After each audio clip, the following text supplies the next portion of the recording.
Investigated reported disturbance at Acer Plaza. 10-4 dispatcher, verify address. It's Acer Plaza. Repeat, Acer Plaza.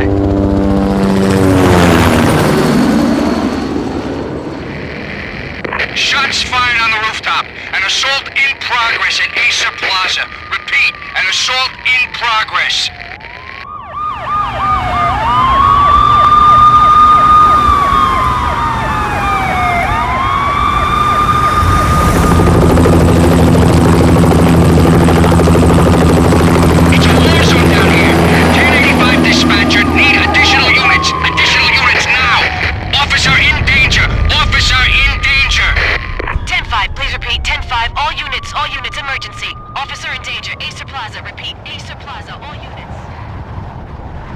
They were all dead. The final gunshot was an exclamation mark to everything that had led to this point. I released my finger from the trigger, and then it was over.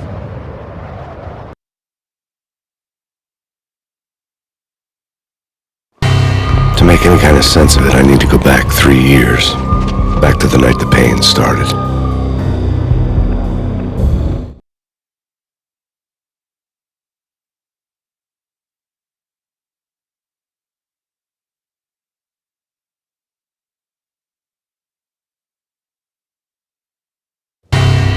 I was still on the force back then. NYPD, Manhattan, Midtown North Precinct, Hell's Kitchen.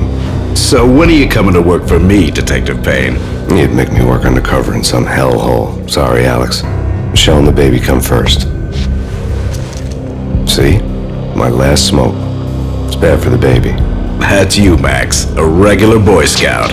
See, Alex. You're still on for poker Thursday night, right? Like taking candy from a baby.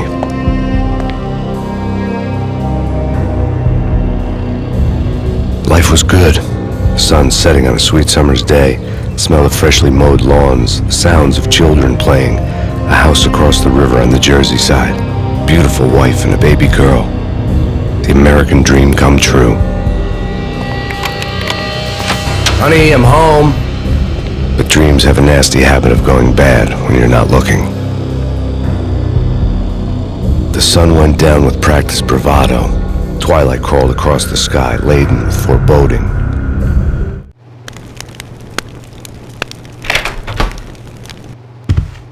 Michelle? Honey, anybody home? I didn't like the way the show started. They'd given me the best seat in the house. Front row center. What the hell?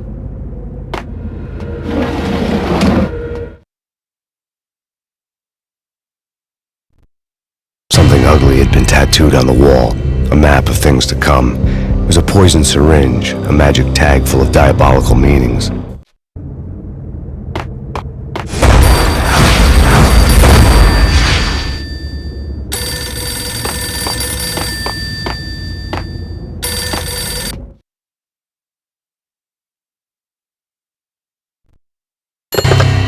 Listen, someone's broken into my house. Call 911. Is this the Payne residence?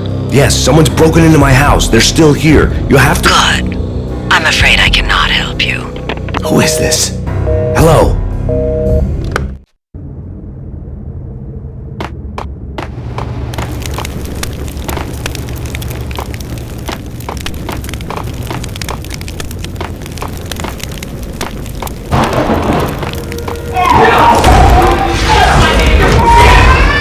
Michelle!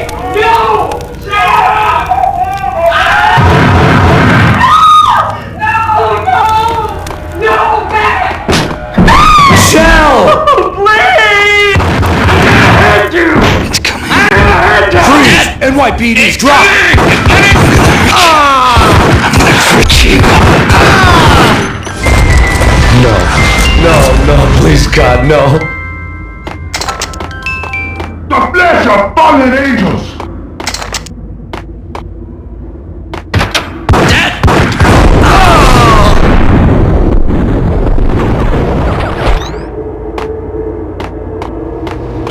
No, God, no, please, Michelle. Oh, baby.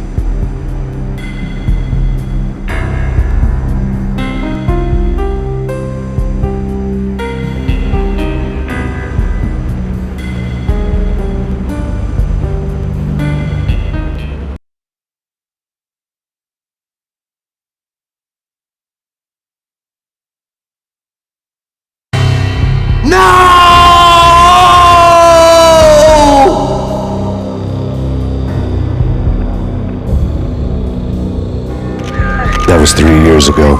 Everything ripped apart in a New York minute. The killer junkies had been high on a previously unknown designer drug, Valkyr, V. After the funeral, I told Alex I'd be transferring to the DEA. It took us 3 long years to get a break in the Valkyr case. Then, finally, 2 months ago, a dime dropper tipped us off that Jack Lupino, a mob boss in the Punchinello crime family, was trafficking. I went undercover, infiltrated the worst mafia family in New York.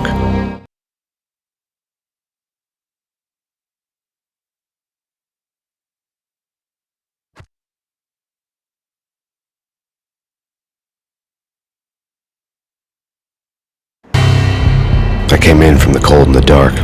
Outside the city was a cruel monster. I've been slowly working my way from the small time to the big fish, trying to get to the source of the drug. Alex and BB were my only contacts in the DEA, the only ones in this decrepit city who knew I was down here. BB here. Something urgent has come up with Jack Lupino. You need to meet with Alex immediately at the Roscoe Street station. I hadn't had a face-to-face with Alex since I'd gone undercover. Outside, the mercury was falling fast. It was colder than the devil's heart, raining ice pitchforks as if the heavens were ready to fall. Everyone was running for shelter like there was no tomorrow. It didn't get any better when I got to the subway. The feeling hit me like a point-blank shot straight in the face. Something was not right about this. My Beretta stirred nervously under my coat, but the train doors had already shut behind me, and I was in for the ride. Next stop, Roscoe Street Station, and Alex.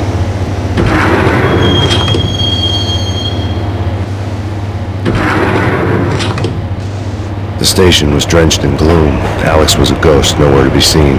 I'd have to look for him.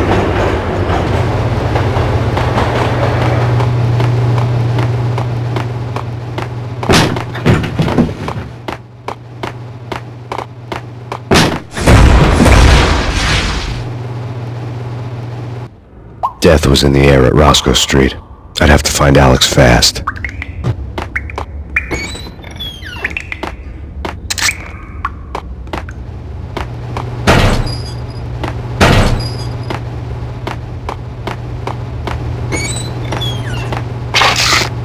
The pills would ease the pain.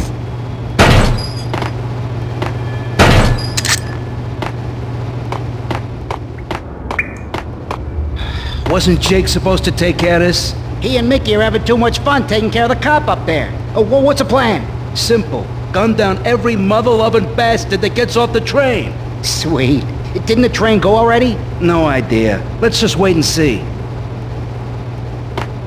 What the hell? Oh!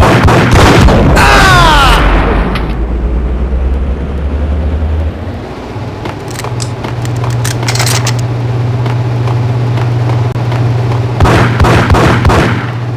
Yeah, he's dead all right. Hey, it's me you're talking to. Hold it! Ah! Oh!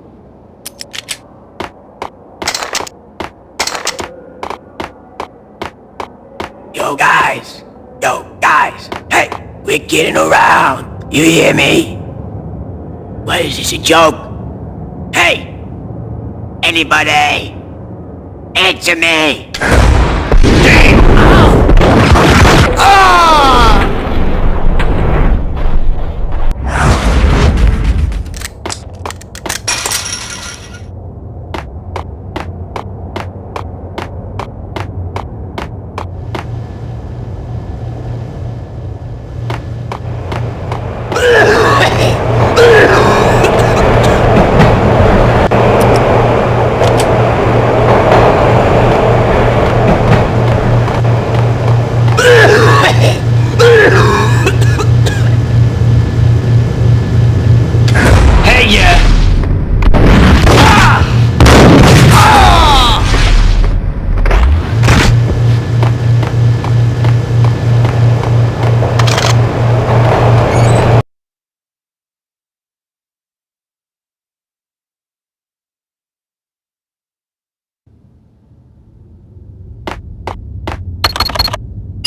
The security panel let out a mocking cackle. I'd need the right code. Did you hear something? Nah, take it easy. Yo! Looking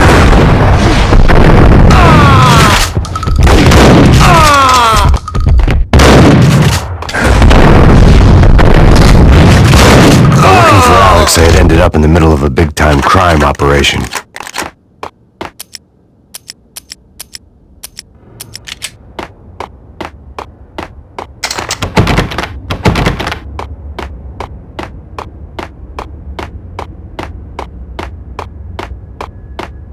Kiss it goodbye.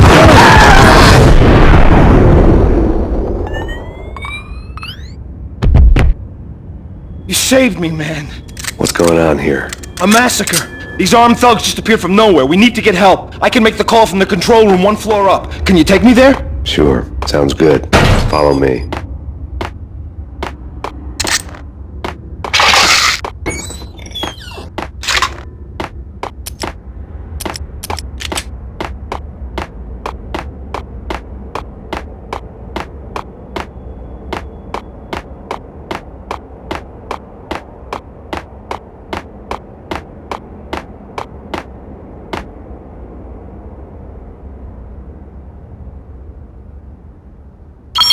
Home free. This way.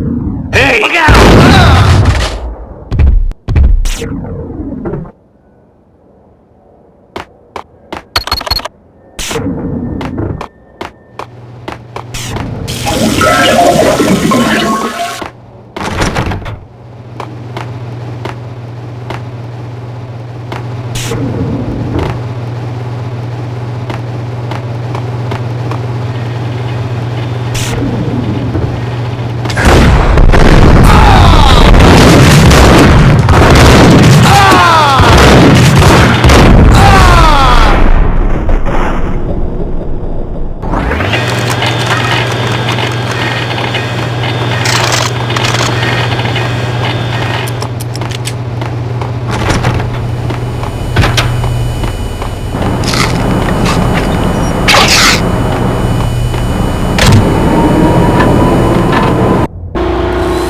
train lit up like a Christmas tree. Power was back on.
For being subtle.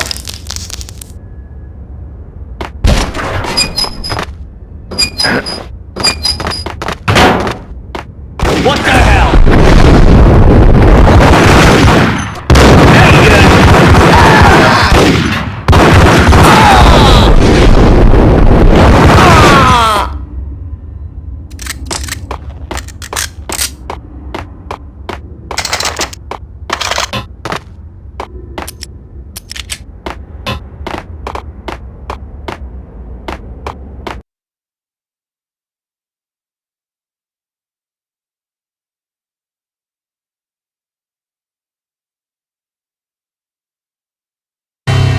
The rusty door led to an abandoned part of the station, closed off since the early 40s. Something big was going down at Roscoe Street. Maybe that's why Alex had wanted to meet me here. Maybe not. One way or the other, I was gonna find out.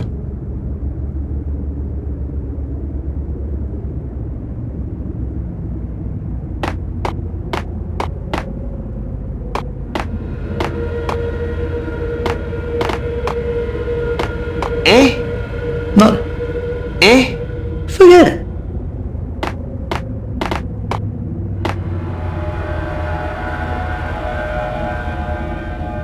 What the?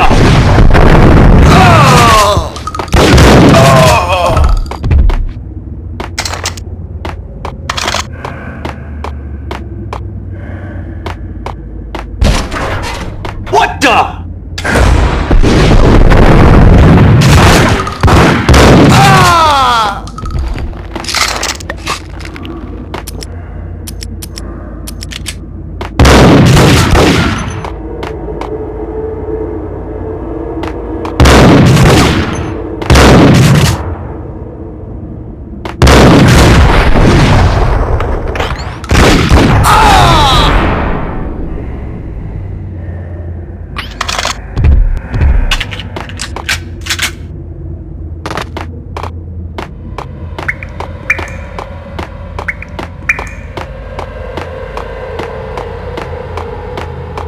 Like Lapino. Now that's spooky.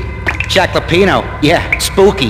But also, it's like the failure count is rising. Yeah, I wouldn't joke about it if I was you. Yeah? The station's not secured. Someone decided to play hero upstairs. That's all we need.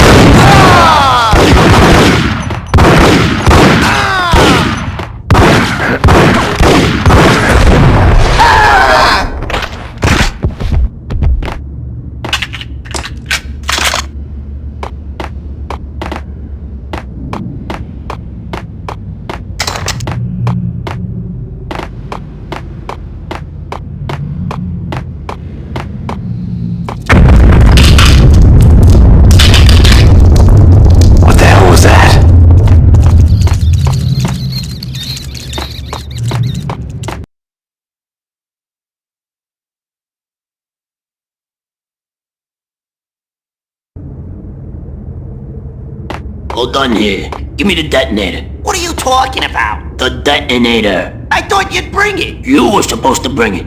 Yeah, right. Ah!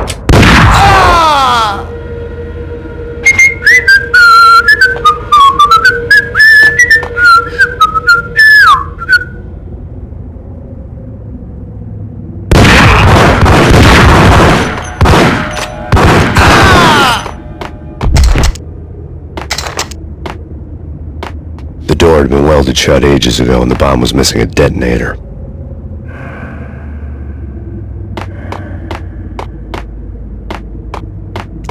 What the? Oh!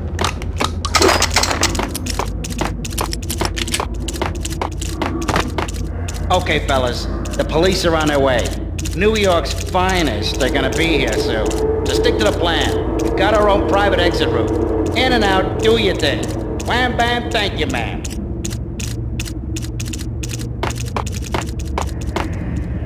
Whack him! Ah!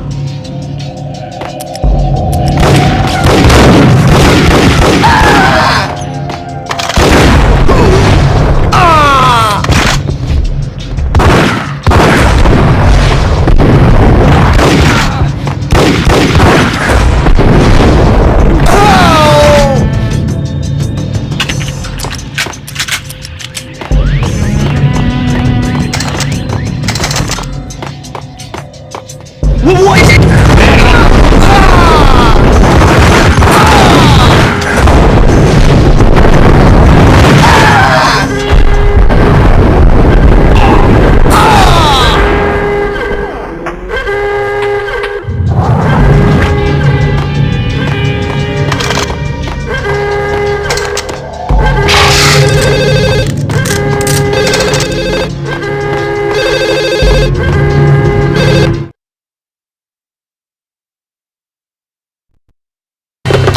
We come to you now live from the crime scene.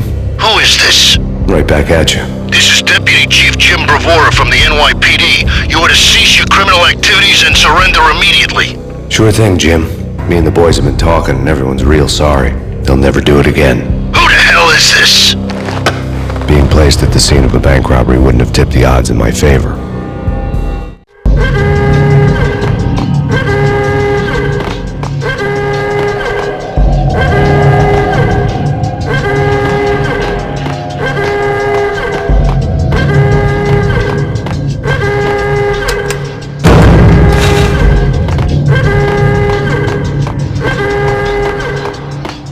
The bank robber's score lay on the table.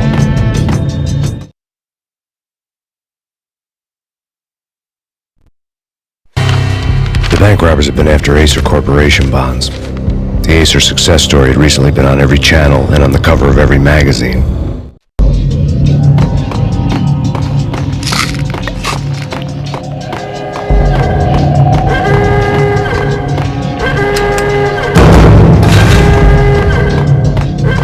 The bank robbers had left their tools on the table. Judging by the detonators, the crooks had bought enough explosives to send Lady Liberty into orbit.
Hold it! Max! Jesus, you almost gave me a heart attack! I nearly shot you! Alex, I'm glad to see you. What the hell's going on? There are more corpses here than at the city morgue! It's an armed robbery. A tunnel job straight to the Roscoe Bank vault through the old station wall. Is this why... This is Lupino's gig? This is Lupino's doing? Lupino's men? Really? You sure know how to pick a place? Can you get through? No, it's locked. We gotta get out of here. If it's Lupino, it's... Alex? Alex!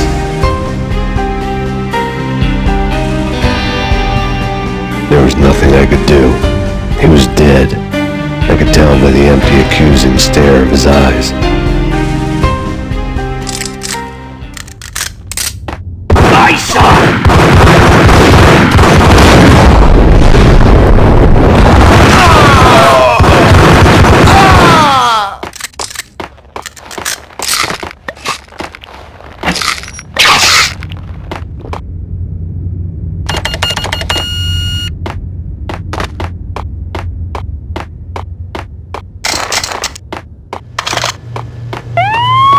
Let's get the hell out of here!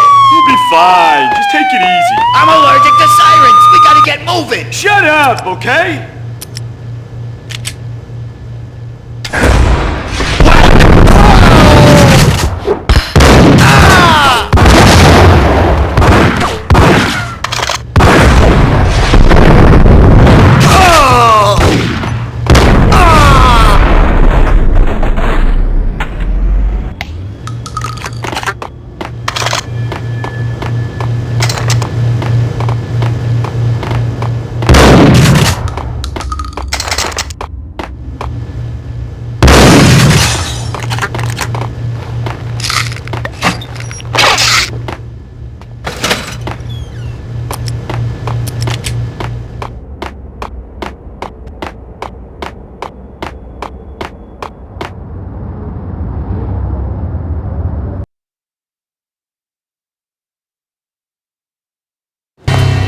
Alex had kept me relatively sane for the past 3 years.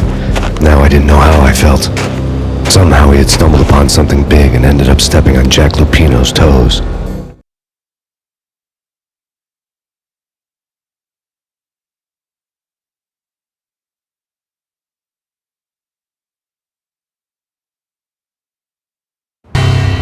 Lupino ran his racket of sex, drugs, and contract killings from a sleazy hotel in a slum block of tenements. The NYPD was closing in. I could hear the sirens. Their wail was a crescendo. Lupino thought he could get us by taking Alex out and leaving me to take the fall for it. All he had gotten was my attention.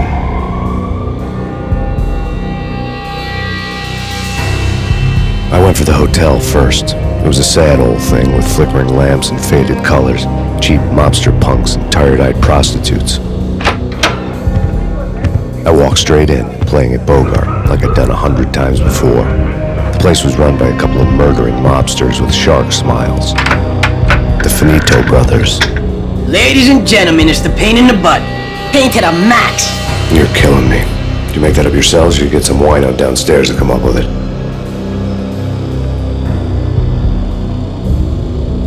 Don't answer that. A rhetorical question. I got something for the boss. Lupino around? That kind of depends on who's asking. A friend or a junk squad plan. Don't answer. It's one of them, how do you put it, rhetorical questions. Lupino ain't here, but he says bye. Lupino wasn't in his cheap hotel. Instead, I ran into the Finito brothers. My cover had been blown. The door slammed shut behind me. And then I was dodging bullets like raindrops. Pain in the butt. Ha ha! Pain to the max. Junk squad pig. Got a ticket to Marble City for you. Eat first and right there. Fix that.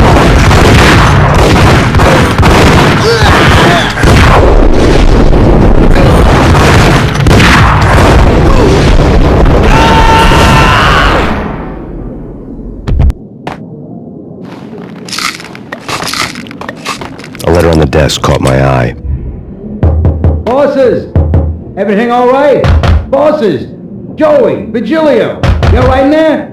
They're not answering. Call the others. Tell them to come quick. Okay, but we can't wait for them. We gotta go in now. Bosses! We're coming in! It's Payne!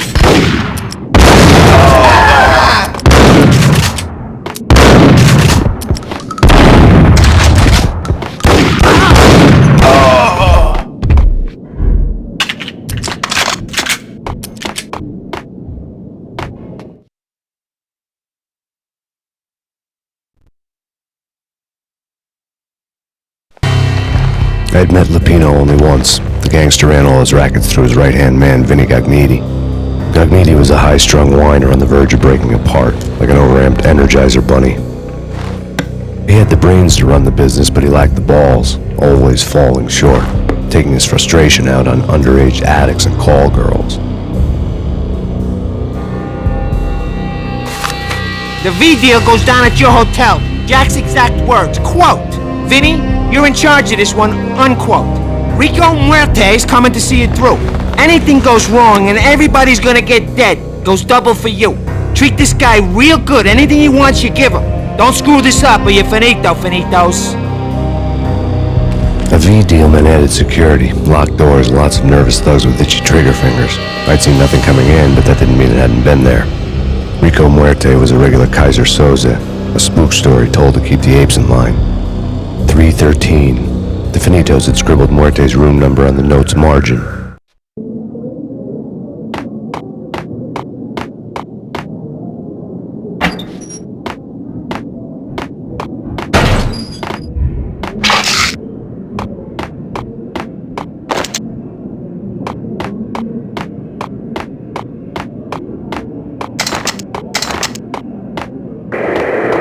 The NYPD has been out on massive Payne.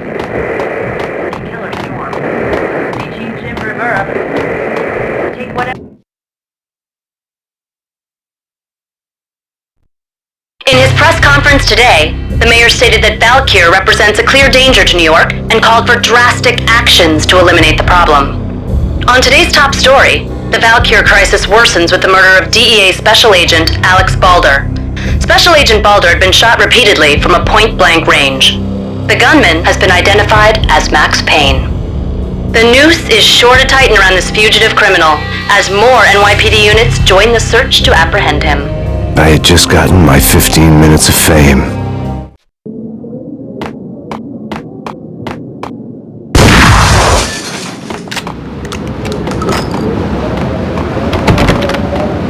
Yeah, something's wrong with the bosses. Payne's there and they're not answering. Let's go already. Payne's gonna pay in spades. Holding.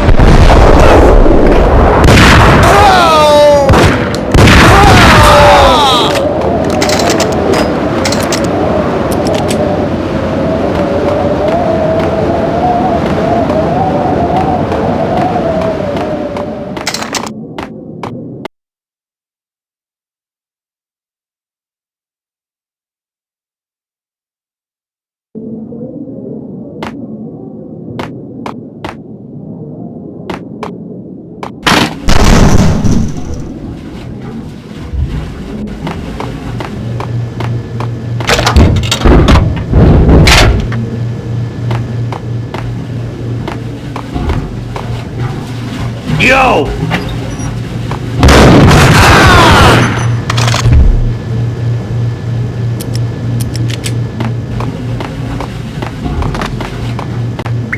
Previously on Lords and Ladies.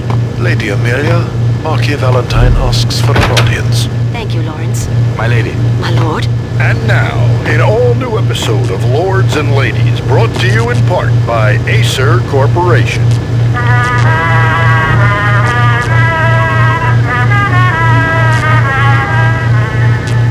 My lady. My lord? My lady, there is a matter of great importance I must bring to your attention. My lord, there is? Indeed, my lady, there is indeed. From the very first moment we met, upon that distant forest path, there has been sunlight in the autumn. Like colours of your hair. Oh, my lord, you should not speak so. I bid you, this cannot be, this must not be. Why, my love? Three-head junkies could go off without a warning. I had to be careful. My lady, I beg you, I must know. I would rather die than not know. Yes, my lord, we should both be dead, for this shame is too great for the living. My lord, I am your long-lost sister.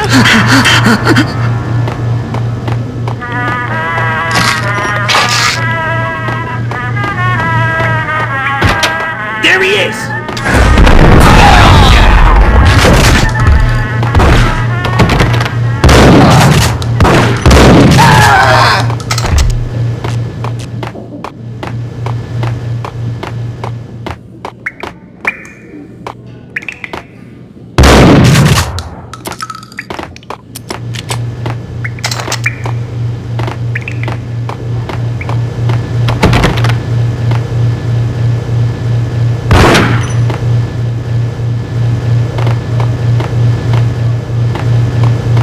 piece of crap! Oh, careful! It might kick back! Whack the side of the sun!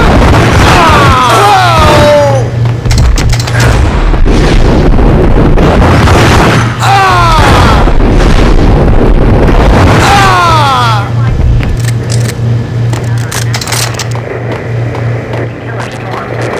Chief Jim Rivera.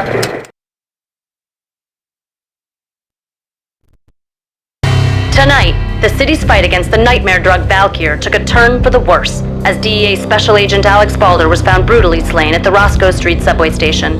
A suspect was seen leaving the site only moments after the shots had been fired, and the NYPD is currently in pursuit of Max Payne, a repeated felon believed to be armed and extremely dangerous. And now the weather. The worst winter storm in recorded history continues to pound the city. Take whatever steps necessary. Here stated that Valkyr represents the NYPD out on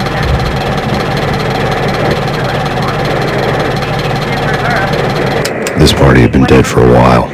I couldn't say I was sorry I'd missed the show. The NYPD has been out on Saturday. Killer storm.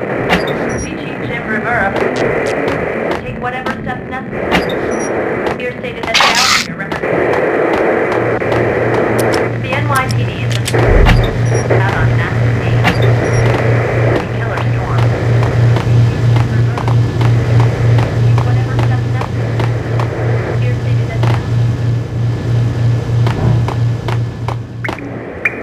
the NYPD has been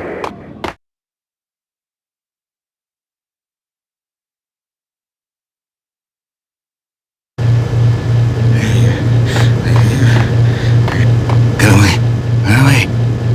Get away. You're gonna die. You're gonna die.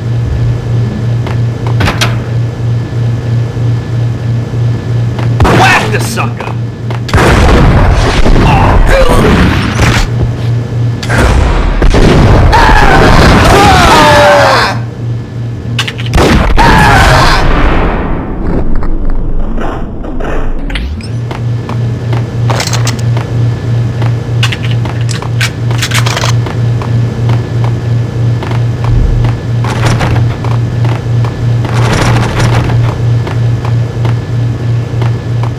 I found Muerte's room. Sure, Muerte received a letter. sure.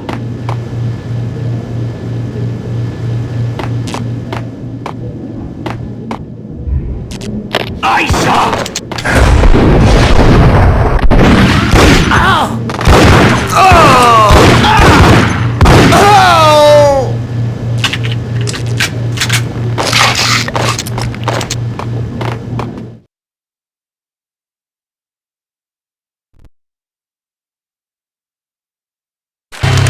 Our investigation had turned up nothing to link Angelo Punchinello, the head of the Punchinello family, to Valkyr. All tracks had ended with Jack Lupino. The letter in Muerte's room was signed by the Don himself. It was the first hint that the Kingpin knew what was brewing inside his syndicate. The trouble you got into after the Chicago screw-up. The Punchinello family bailed you out. You have been waiting for a chance to pay us back. One of our trusted boys has a monkey the size of King Kong on his back. We need your special skills for backup on a major deal. Collecting evidence had gotten old a few hundred bullets back. I was already so far past the point of no return I couldn't even remember what it looked like when I had passed it.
I didn't want to know what had happened here. It was not a pretty sight.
Told you. God damn!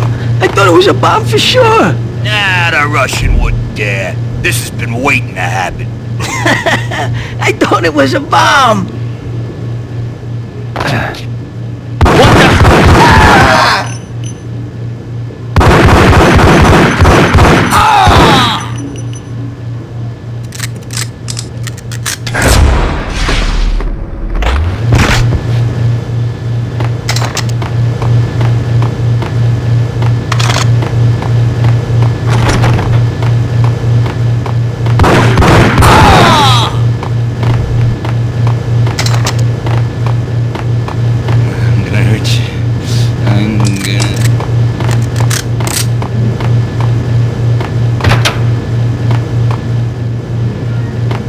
The hooker had left her diary on the table.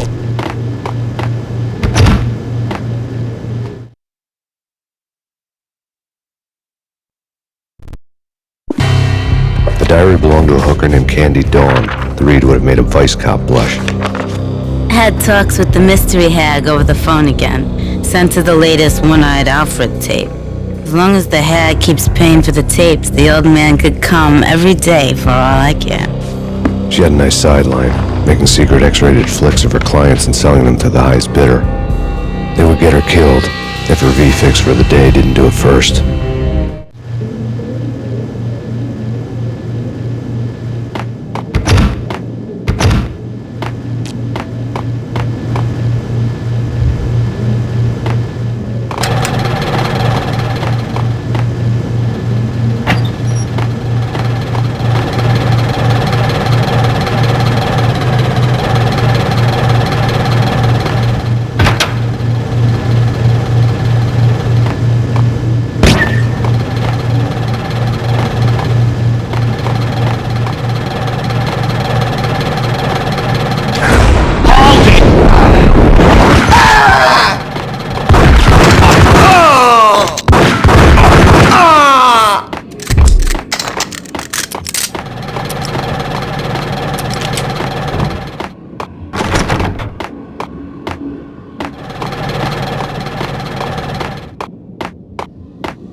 The old service elevator rumbled down to the bowels of Jack Lupino's hotel.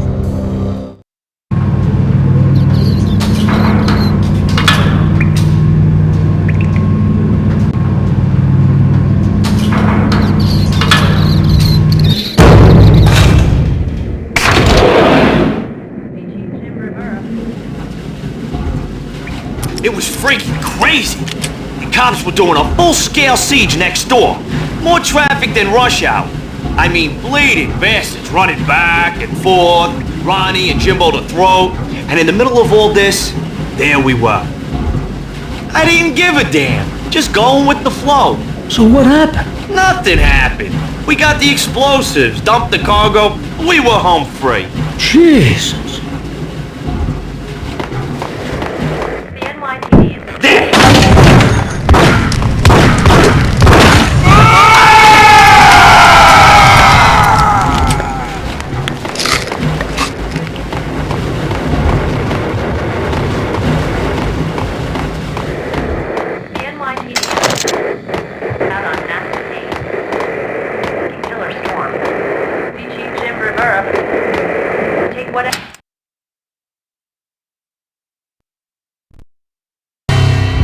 winter storm warning is in effect in the whole tri-state area, as both freezing rain and heavy snowfall continue. Many roadways are already closed, and people are advised to stay indoors. The severe blizzard has ravaged New York for 3 days now, with no end in sight. We'd been snowed from the start in the Valkyr case. The forecast said there was plenty more where that had come from. But the snowbound city was on my side. Less chance of innocent bystanders getting caught in the crossfire.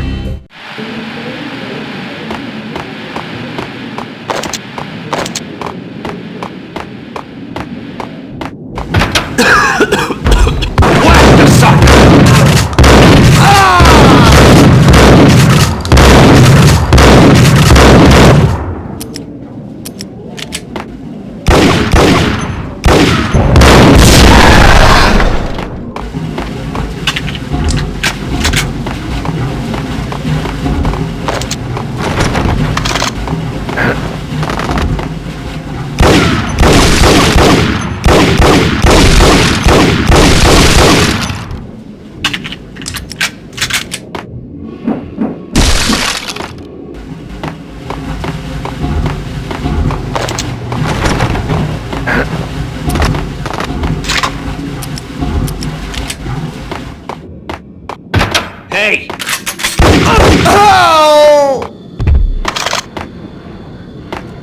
Exhibit number 1, a newspaper.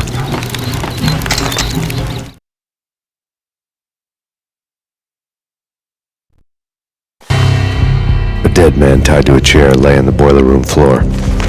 Captain Baseball Bat Boy has an unbeatable track record in superhero death matches. But a 6-pack of root beer gets me every time. The murder weapon was a baseball bat, now lying in a pool of drying blood next to a newspaper folded open on a Captain Baseball Bat Boy comic strip.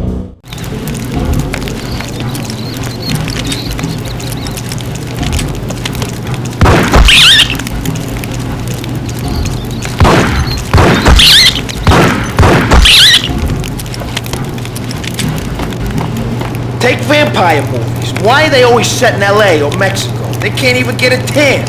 If I was a bloodsucker, I'd move to the North Pole. Winter's one long night. Yeah, and what would you eat? Suck blood from penguins? Nah, Eskimos, man, Eskimos.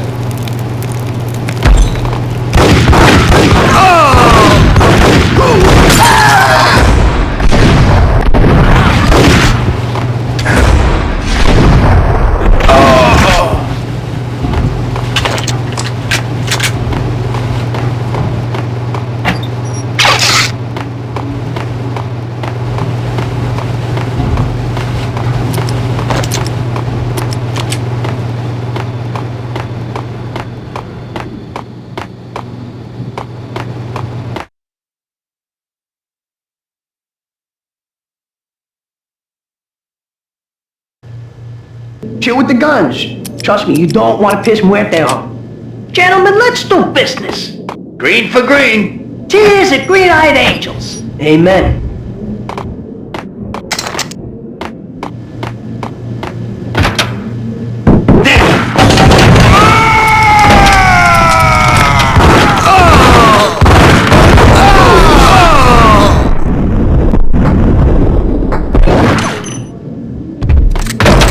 A lifetime ago, this would have gone down as a narcotics arrest.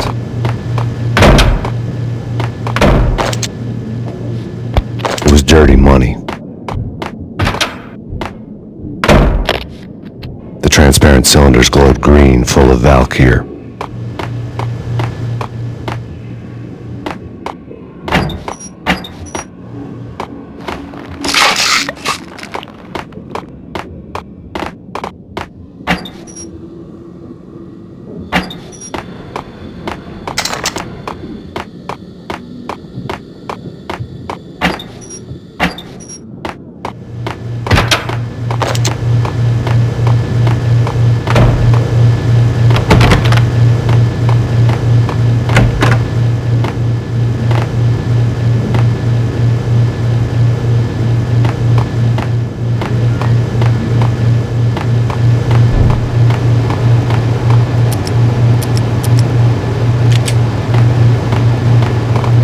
Without a key, I'd never get past this door.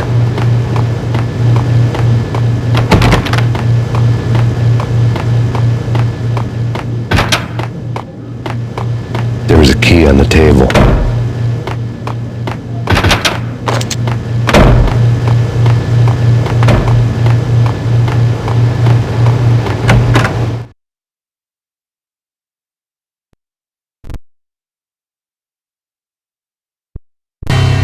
Two mad dog killers, ready to murder each other. They step into the next room, and I'm thinking, now they're gonna do it. But no. They sit down in front of a TV and solve their differences with the Kung Fu fighting video game. I tell you, Candy, I was so depressed, I strangled them both with the video game cables. Oh, Rico, you're so bad. I am, ain't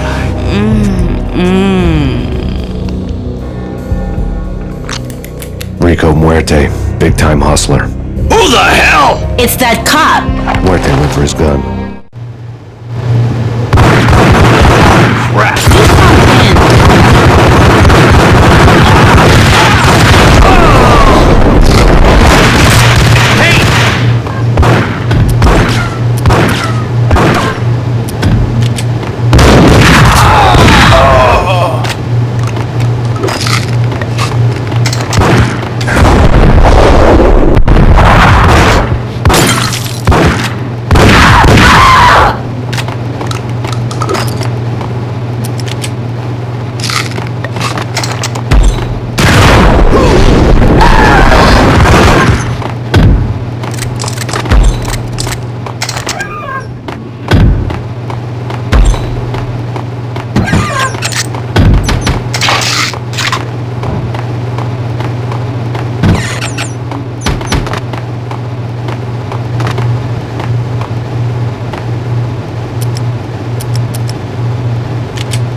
The antique switchboard was still in use.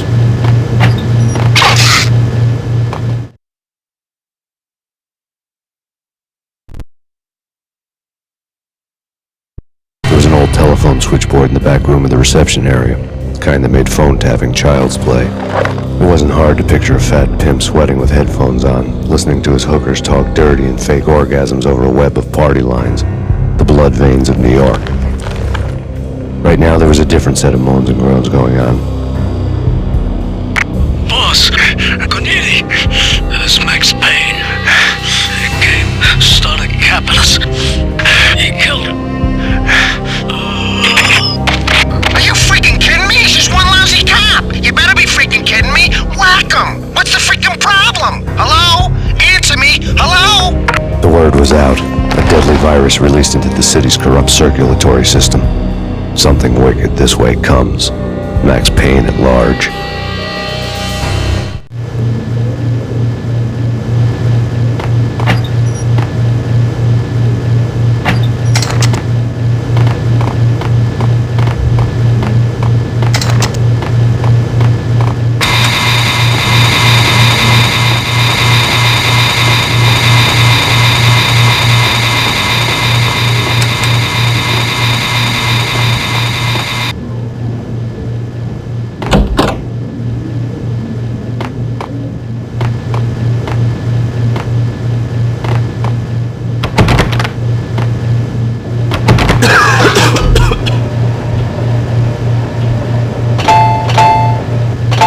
Think you can take my money?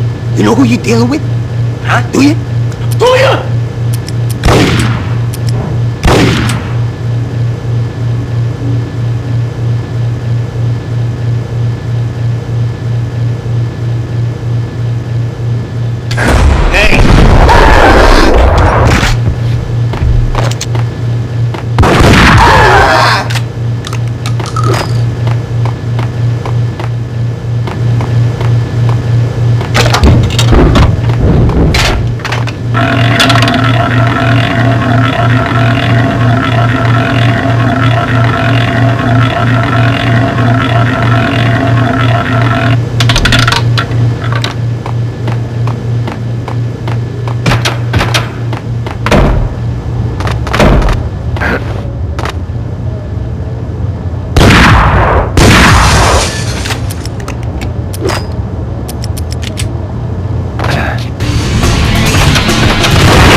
away, blow town. That would have been the smart thing to do. Guess I wasn't that smart. Lupino's tenement buildings were a seedy hangout for all kinds of sleaze. A liquor store, a pawn shop, a laundromat full of mobster bookies and loan sharks. The list went on. The how and why of it was a mystery to me, but they knew I was a cop. They knew I was coming, and they were going to get real trigger happy about it.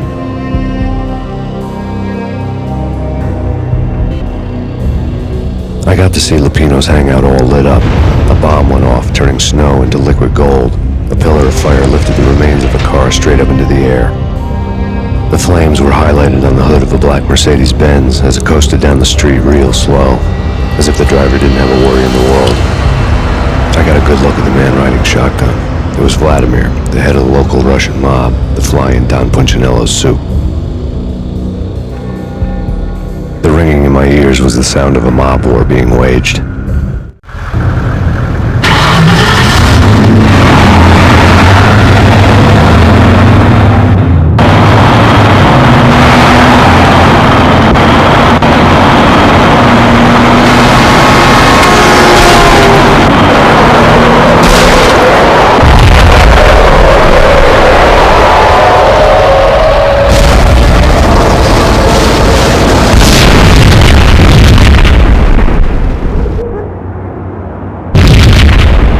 Another bomb exploded inside the closest slum building. It was a lucky break. The goons inside were spooked, but luck always came with a price tag. More bombs could still be ticking inside, and the cops would already be on their way. Jack Lupino's suite was on the top floor. At least it used to be, before the explosive makeover.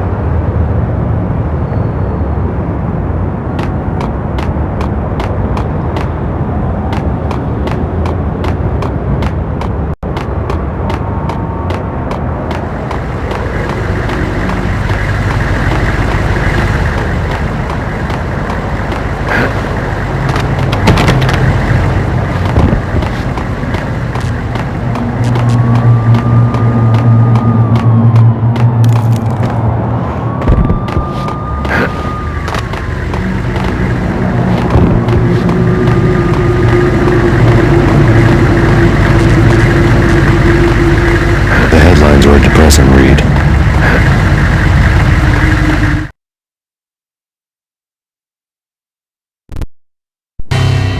The headlines were screaming bloody murder. The storm was a screaming duet with the approaching prowl car sirens. It was all a scream when you were down for the count and wanted for murder.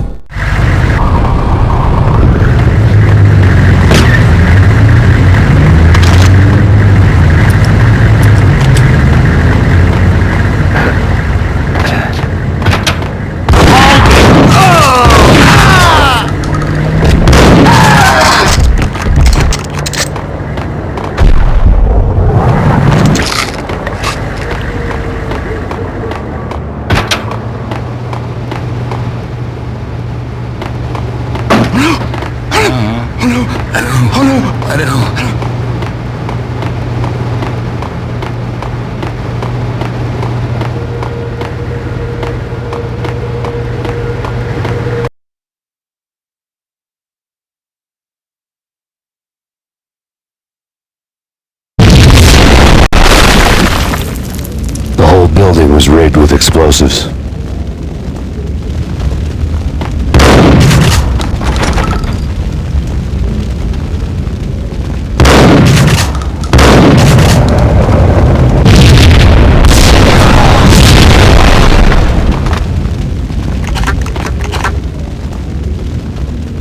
Hold it! Ah!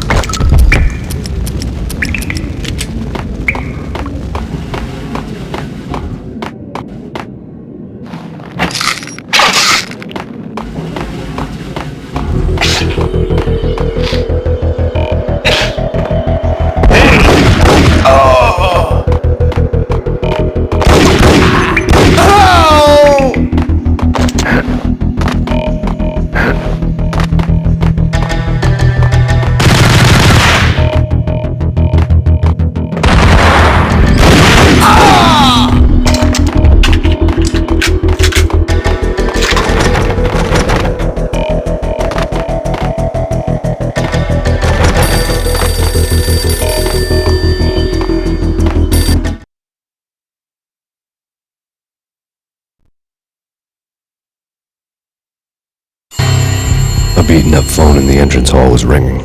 It could have been just a junkie in need of a fix, but it turned out to be something more sinister than that. Am I speaking to Mr. Payne? Who wants to know? My name is Alfred Wooden. You must hurry.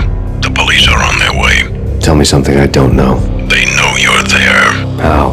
And what's it to you? I will contact you again. The cops arrived, sirens singing in the off-key harmony of a manic-depressive choir. I had a few minutes while the SWAT team would go through their usual routine. By the time they busted in, I needed to be long gone. Max Payne, this is Deputy Chief Jim Bravura from the NYPD. Drop your weapons and come out with your hands above your head. Did you hear something? I saw!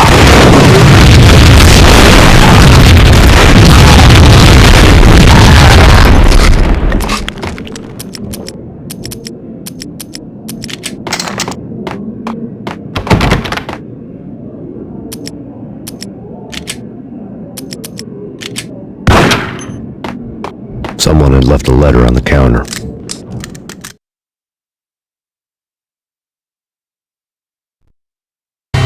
Suddenly it all made sense. The bombs, the Russian mob boss making an appearance in person.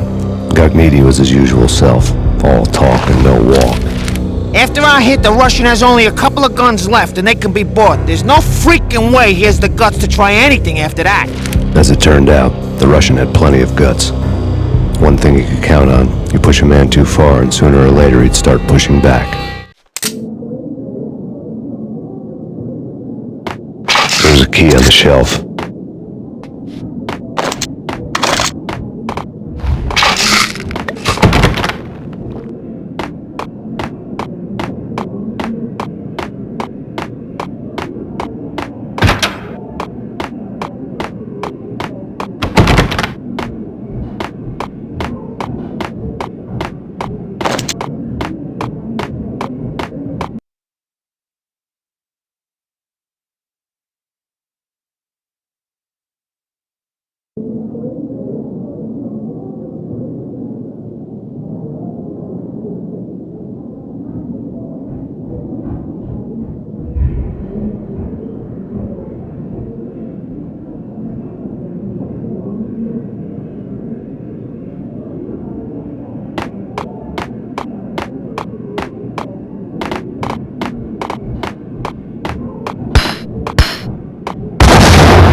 The bombs had destroyed all the stairs up to Lupino's office.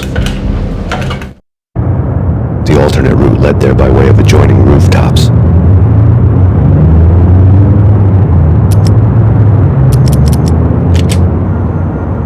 It's never been this cold.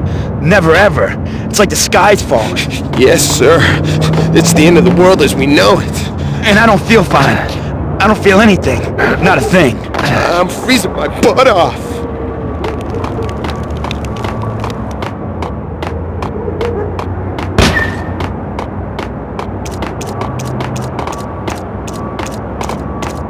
To get to the roof, I'd need to get to the elevator through the locked door up ahead. Pizza delivery. Never seen you before. Buzz off, Joker.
Yo! I'm gonna die!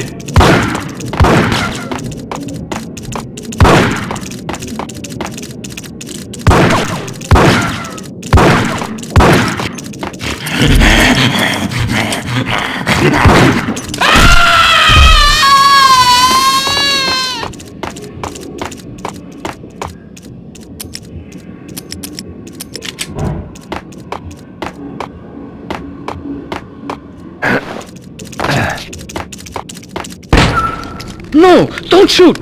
You know the clowns at the laundry? Me? No. You're no good to me then. What? No, the laundry, yeah. I know him, yeah. Get me in there. Okay.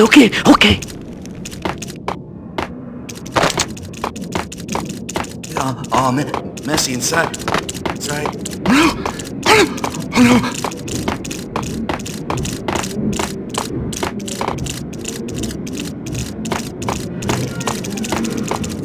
Oh, man. Messy inside. Inside. Blood. Puke. And crap. Inside.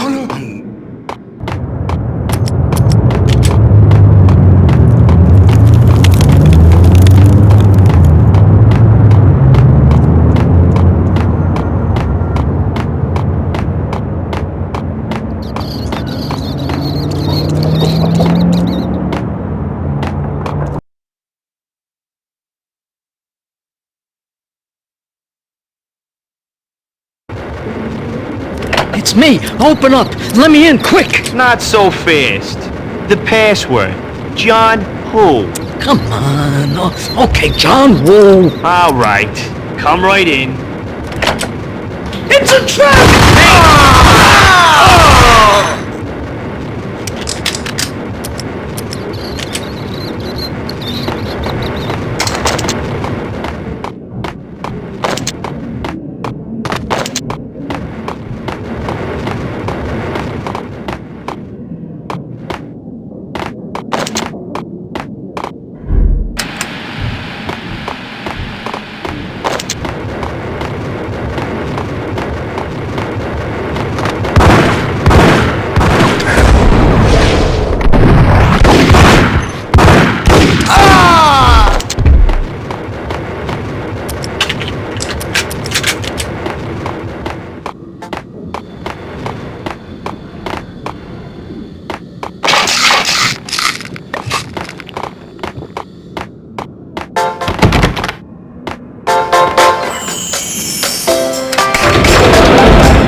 What the? Whatever steps necessary. Here stated that Val...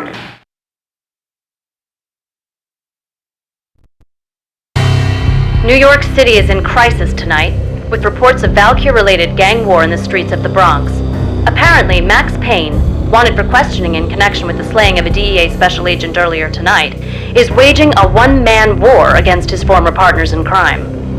Among the list of casualties so far are notorious mafia members Joey and Virgilio Finito, as well as Rico Muerte, himself a fugitive from the law, and a suspect for several murders in the Chicago area. The NYPD has been placed on full alert. A citywide APB has been put out on Max Payne. Deputy Chief Jim Rivera has promised to take whatever steps necessary to bring him to justice. What those steps may be remains to be seen. For NYCNN TV News, this is Kira Silver.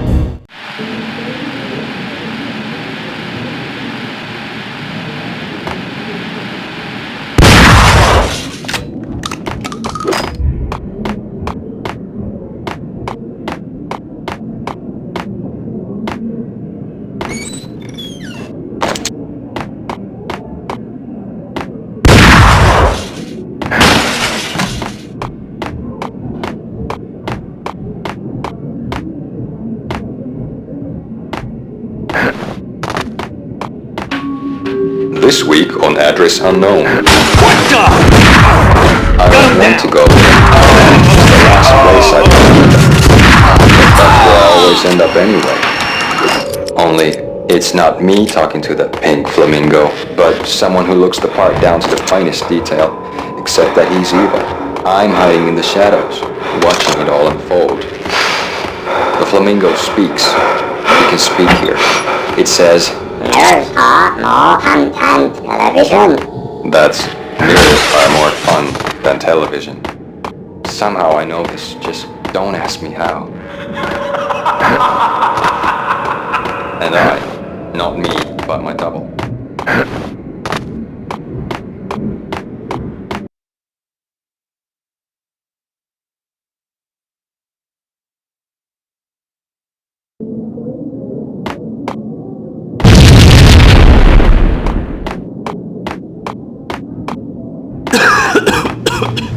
Red, blue, or green? It's always red or blue in the movies. So, green? No, not the green.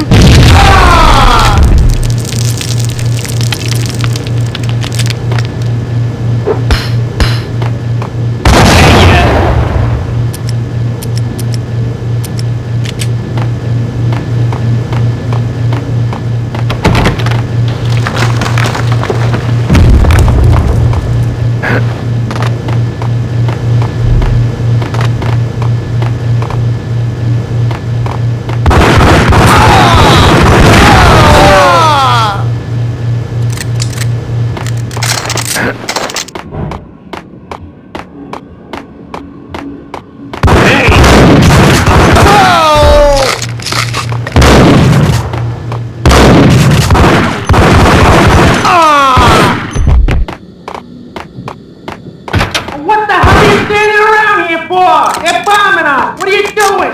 You're doing nothing. What are you doing? This is war. Freaking war.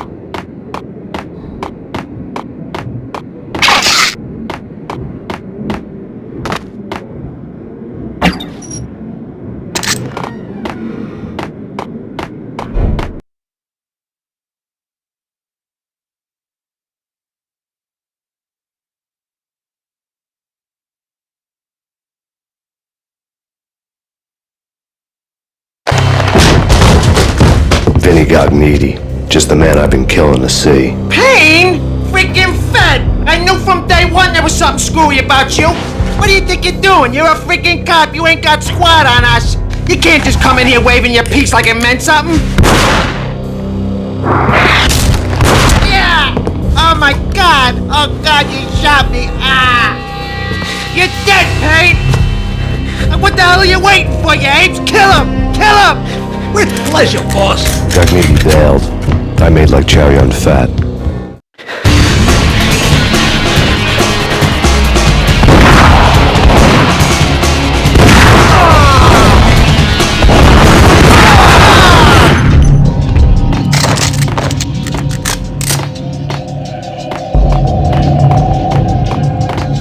letter lay on Gagniti's.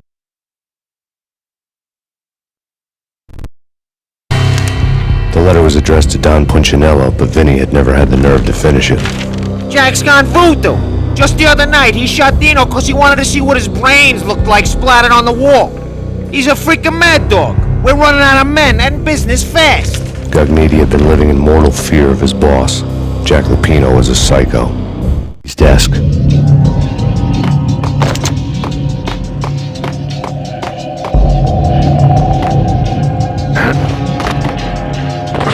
Vinny Gagniti was really scared. He could run, but with a bullet in his stomach like a broken bottle of Tabasco, he was quickly running out of time. He knew where his boss was, and I wanted to square things up with Jack Lupino. Gagniti would be moving fast. I don't know about angels, but it's fear that gives men wings.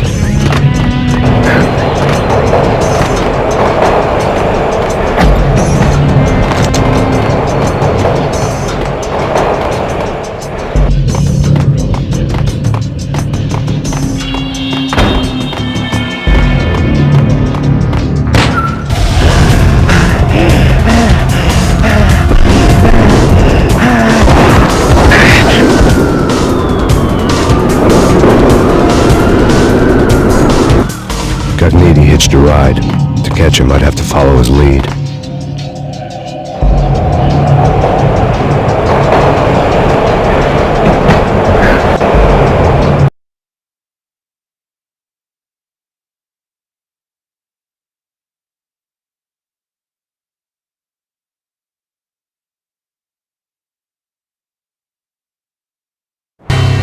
This was my second train ride of the night.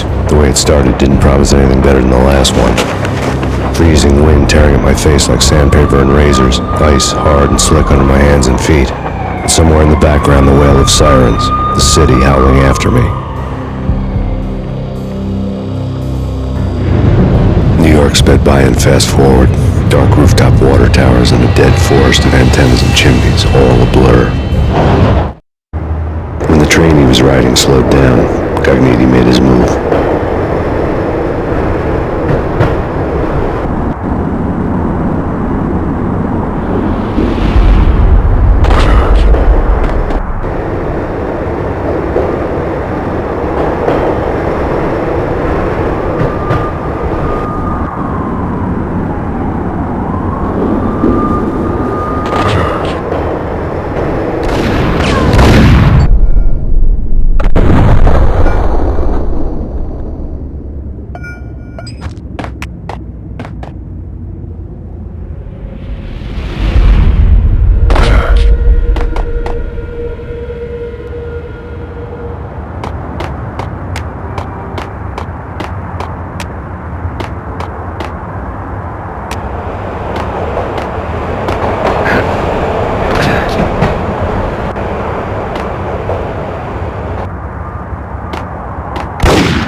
This was my second train ride of the night. The way it started didn't promise anything better than the last one. Freezing wind tearing at my face like sandpaper and razors, ice hard and slick under my hands and feet. And somewhere in the background the wail of sirens, the city howling after me. New York sped by in fast forward. Dark rooftop water towers and a dead forest of antennas and chimneys, all a blur. When the train he was riding slowed down, Gagniti made his move.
this was...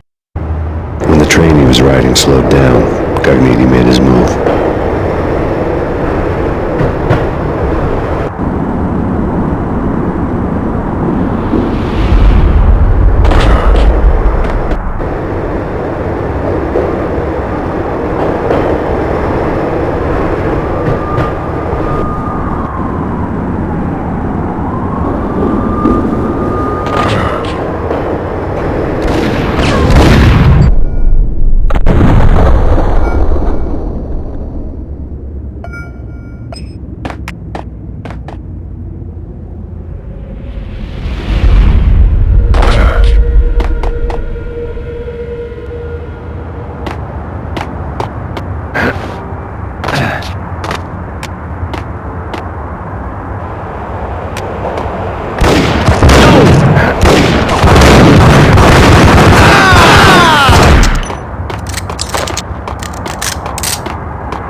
Gun him down!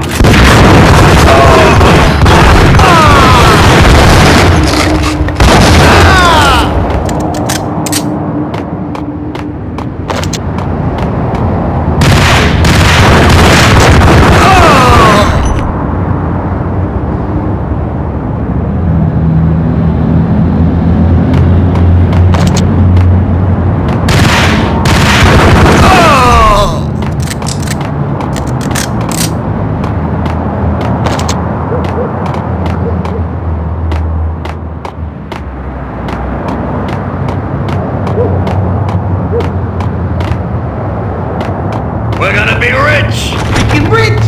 Even richer than that, wise guy. Freaking rich!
Whatever steps necessary. Here stated that Valkyr represents the NYPD has been.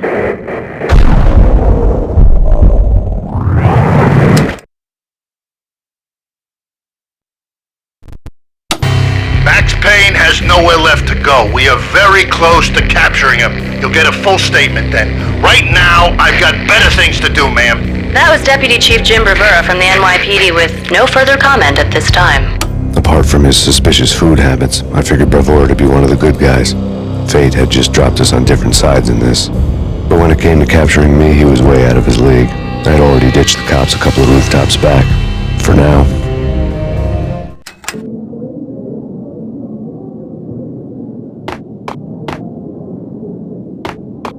He's coming! I can hear him! Ready? Keep your guns pointed at the door. Okay, this is it. Any moment now, Payne's gonna bust through that door with murderous charges. It's either him or us. I, for one, am gonna pump the SOB so full of lead, they'll need a forklift to carry the coffin to the grave.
steps necessary. Mayor stated that Valkyrie represents...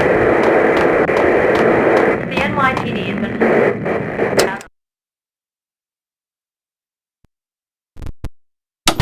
Max Payne has nowhere left to go. We are very close to capturing him.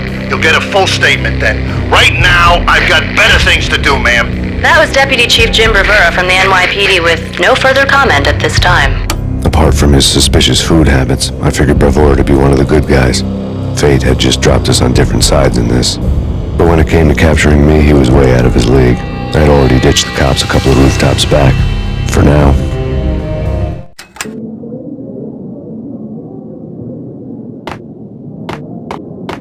He's coming! I can hear him! Ready? Keep your guns pointed at the door. Okay, this is it. Ice!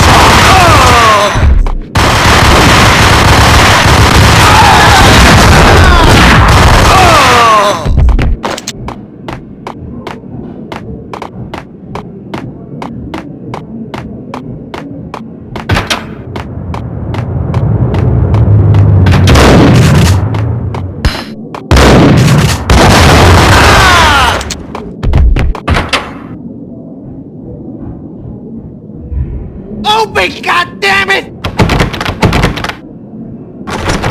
Payne! I'll kill you, you lousy freaking cop!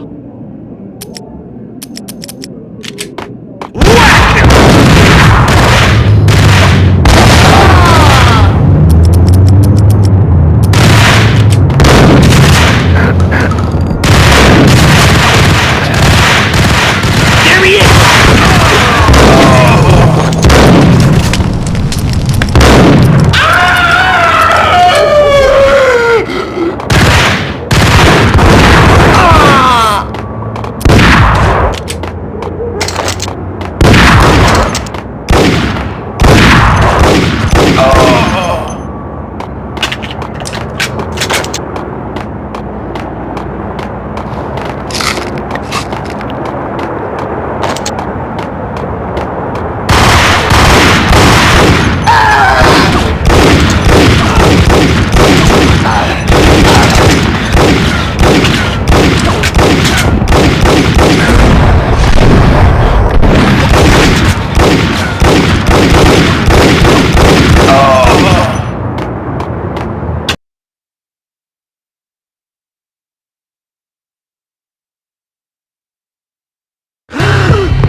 Gagniti ran out of steam in a dead-end alley with steam boiling out of the sewer grates like all the fires of hell were burning high beneath us.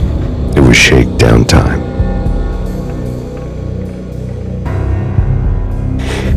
Where's Lupino? Screw you! Bad start, Vinny.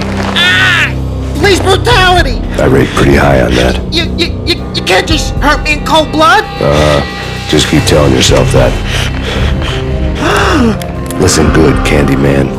I'm not gonna be anybody's fall guy. I want to know where your boss is hiding.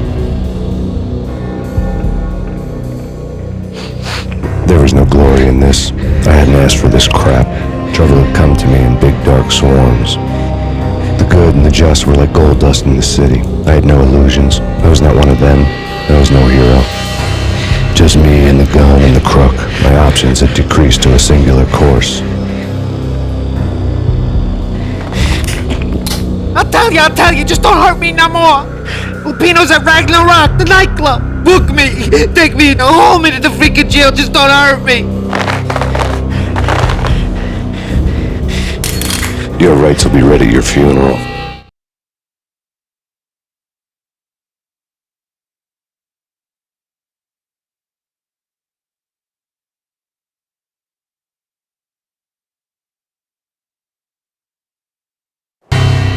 Ragnarok was Lupino's private nightclub, a den of drugs built into an old theater. I knew what waited inside.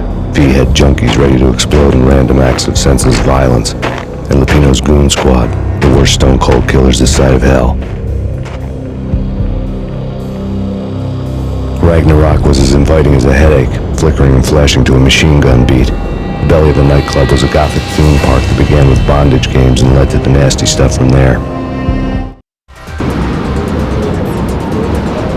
As subtle with its dark message as a cop killer bullet through the heart, Like father, like son, just like Jack Lupino.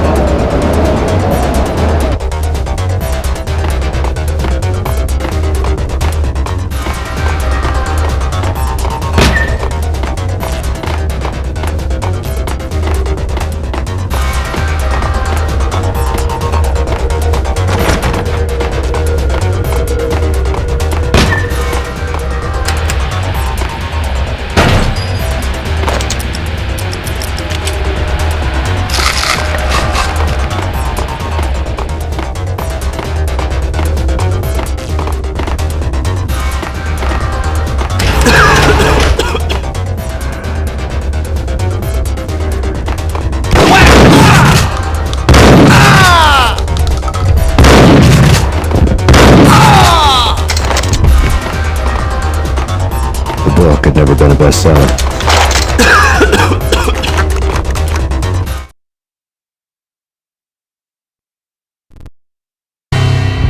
Given the setting, I was surprised to find that somebody had been passing time reading. The paperback was entitled The Age of Murder and Storm. The blurb on the back mentioned Norse mythos and Ragnarok, the end of a Viking world with a terrible winter that covered the earth in ice, when vile crimes were rampant and all humanity lost. I could see how somebody impressionable might get it into their head that we were at the end of time. I was also beginning to see what the nightclub and its owner were all about.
On the occult had been piled on the table.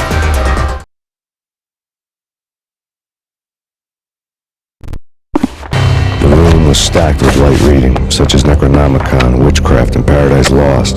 Old exotic titles like Malleus Maleficarum and De Umbrarum Reini Novum Portus. Books with pentagrams on their covers, all dealing with the occult and the infernal, lying between stacks of horror videos and a couple of Ouija boards. The only thing I could take seriously was the thought of Lupino taking it seriously. He had been spending a lot of time getting intimate with the guy downstairs.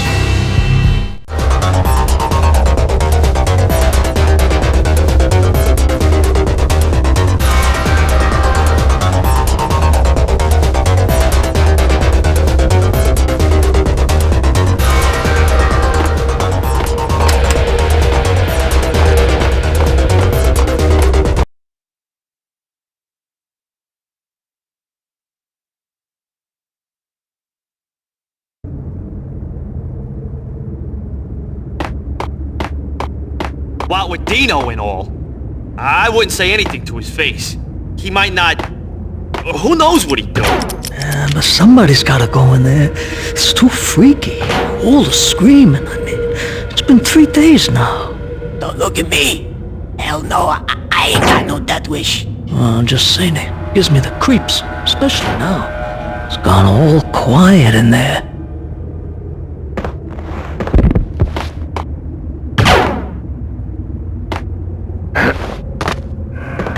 It's Payne!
get you!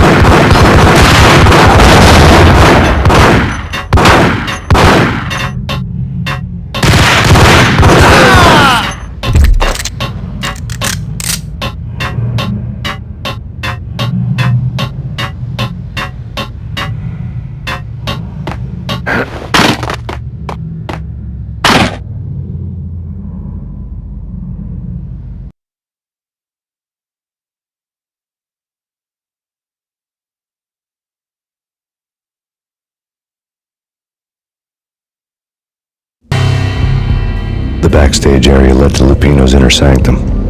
The hot air inside was like an invisible wall, thick with incense and something else, a sickly sweet smell that made you gag. This was the rotten core of the Big Apple. Lupino lurked somewhere ahead, like a spider at the center of his web, waiting. The vapors in the air started to make my head swim. Torn pieces of a letter lay scattered on the sofa.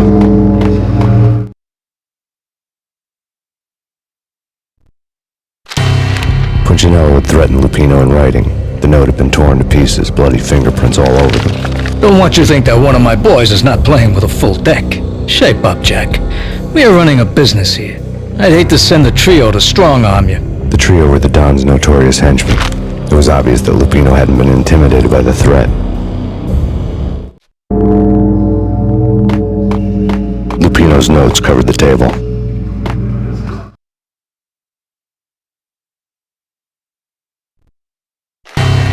Jack Lupino was crazy, all right. The table was scattered with notes of demented arcane nonsense written in rusty blood, a mishmash list of demons, devils, and dark gods evoked. Beelzebub! Asmodeus! Baphomet! Lucifer! Loki! Cthulhu! Lilith! Hela! Blood given to you all. He was after that old Faustian deal, your soul for power and fortune. Just sign on the dotted line with your blood. Lupino's notebook lay on the pedestal.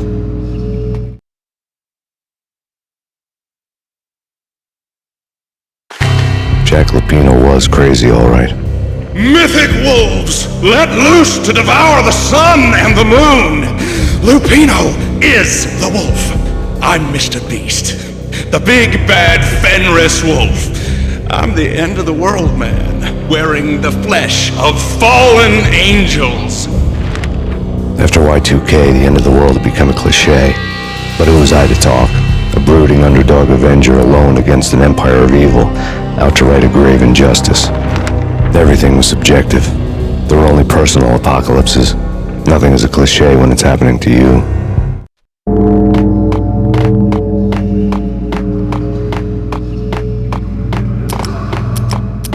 The flesh of fallen angels!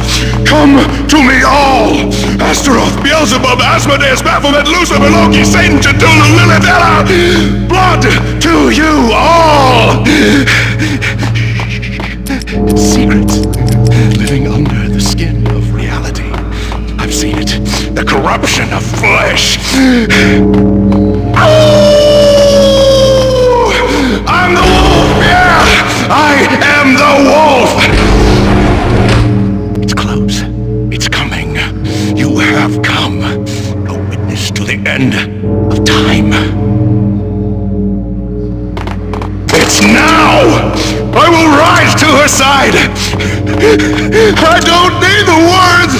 I'm beyond the words!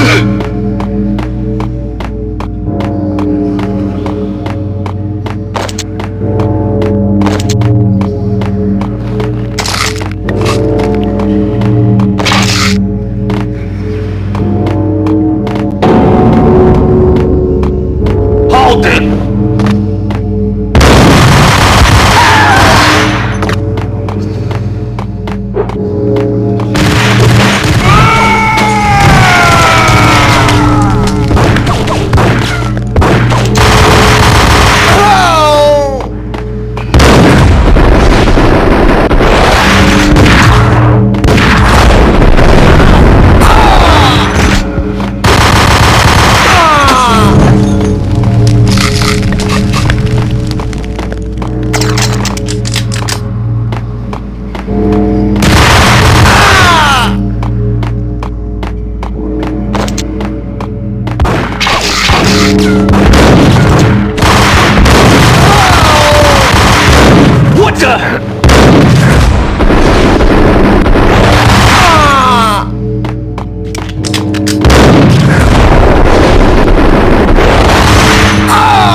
I had known there'd have to be a catch in it somewhere, and this one was the Empire State Building of catches. Lupino was pumped up and dying to go 15 rounds with a mutant alligator. And then he started this spooky monkey talk, straight from a bad dream. Mine. I have tasted the flesh of fallen angels. I've tasted the devil's green blood. It runs in my veins. I've seen beyond a world of skin, the architecture of blood and bow and arrow. Death is coming! She is coming, and hell follows with her. This is the twilight winter. I am ready to be her son. Her time is now, and all who stand in her way must die!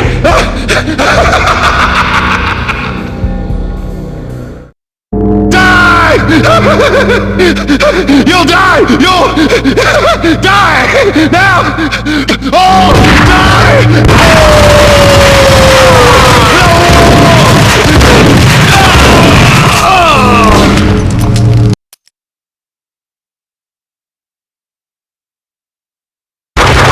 When Lupino finally went down, I wanted to make real sure he'd stay that way.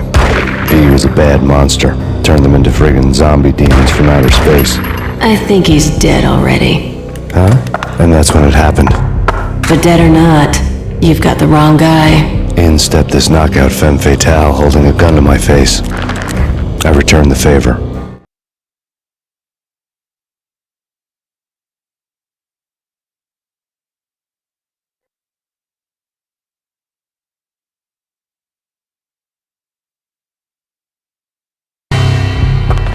Lisa Punchinello. Lisa Punchinello was the Don's wife. Mona Sachs.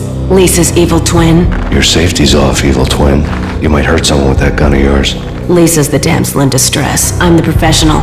I'd blow you away without batting an eye. Sure, and you can check out my credentials splattered all over this joint. Jack couldn't have framed you. Not the state he was in. We're after the same slime bag. Angelo Punchinello's the one who murdered your friend and framed you with it. You know this for a fact. I've got my sources. I don't have a clue these days. I just shoot them as they come. Who put a contract on the Archfiend? This one's mine. I hate the guts of that sadistic wife-beater.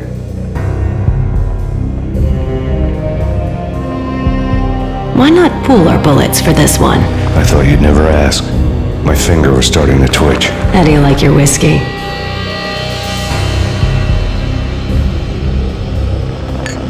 I'm easy, as long as you don't try to slip me a Mickey. You're a real angel, Max.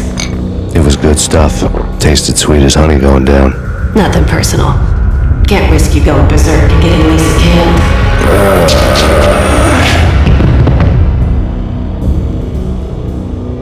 The nightmare was always the same. Violent shapes moving in darkness, old and ugly.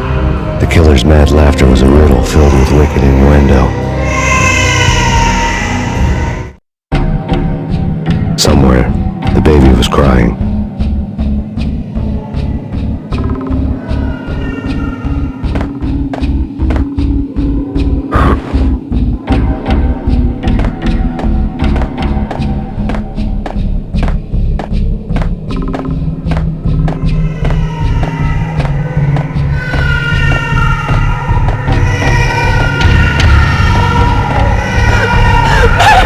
No, please, Max! Why? I didn't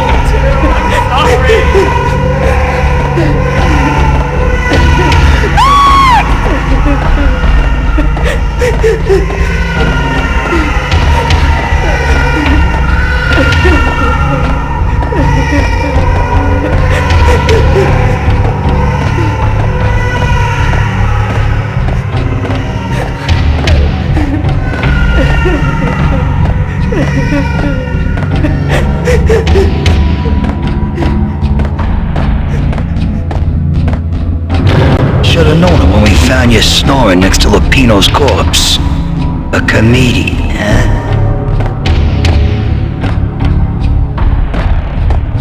Michelle looked at me from the photo. The pictures were filled with good old times.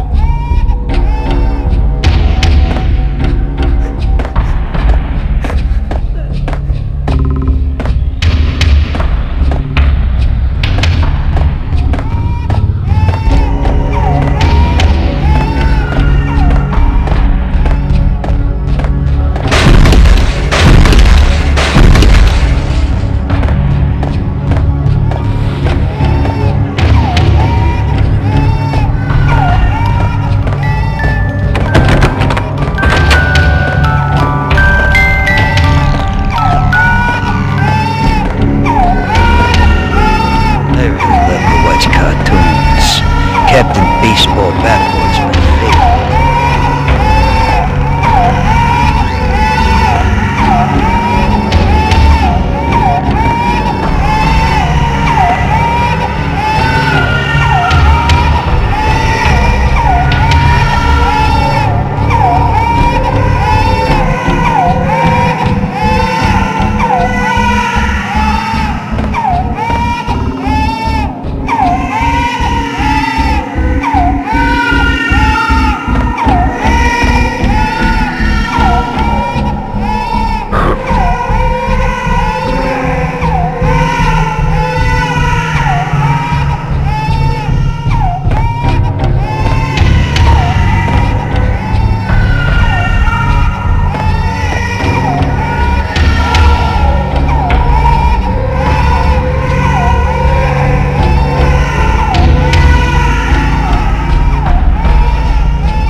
No, please God, no.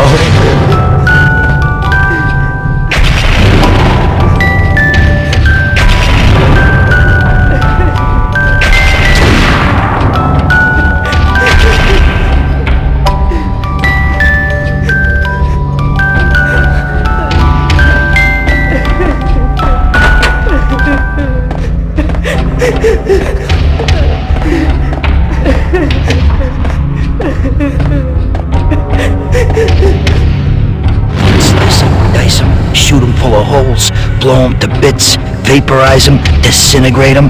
No matter what you do, they'll still be back, good as new. Michelle's diary lay on the table.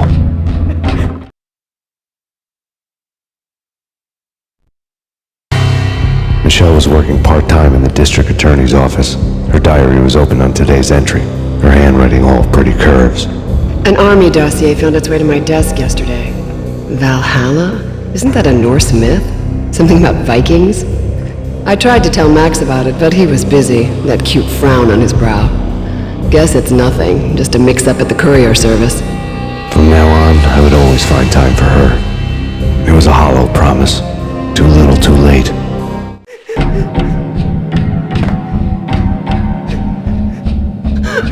Max, no, please, Max! Why? I didn't mean to. I'm sorry.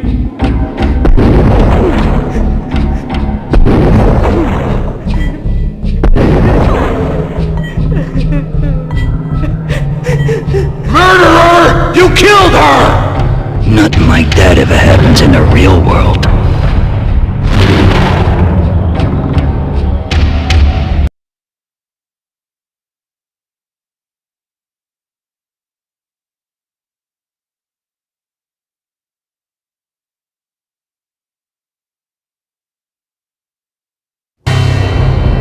I woke up in a bad dream. My head felt 2 sizes too small for my brain. Max Payne. I envy your name. And the killer was smiling. Pleased to meet you. I'm Frankie the Bat Niagara. Niagara, as in you cry a lot?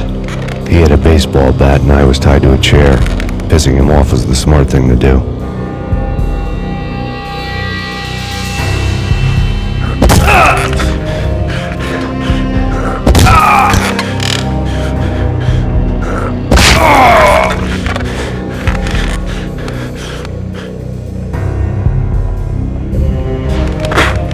Nothing wrong with a little laugh now and then. Take me, for example. I love to watch cartoons. Cartoon violence is a fascinating thing. Let's take a break. I need to take a leak and maybe grab a cold one at the bar. Don't worry. I'll be back to finish this off. And then, it's checkout time. You play, you pay, you bastard. He swaggered out, and the door clanged shut behind him, locks clicking into place.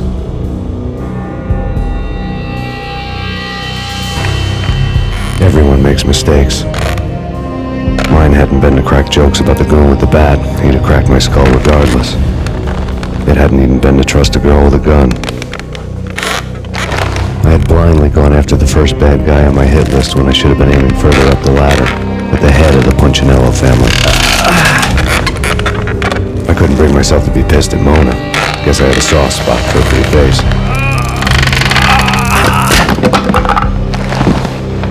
But when somebody decides to play baseball with your head, you tend to get sore. They had dragged me back to the basement of Lupino's hotel. I was beaten, bruised, and blue. I felt like the chair I had broken to get free.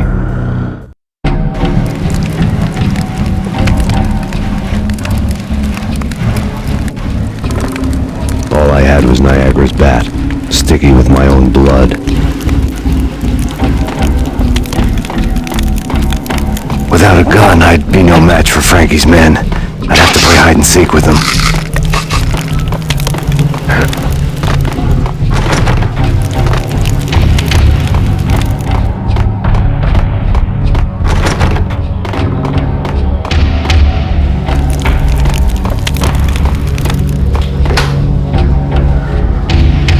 Frankie's turf. We'll take care of it. Yeah, I know. Just I wouldn't mind having a go at him. It's Frankie's turf. Yeah, I know that.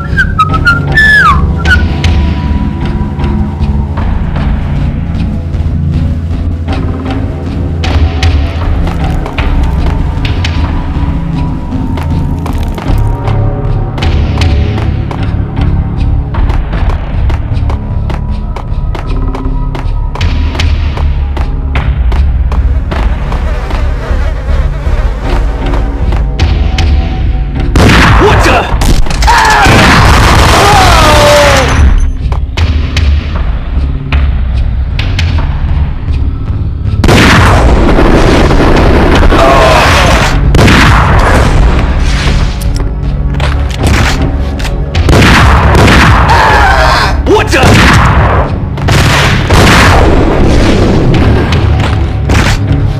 What the hell?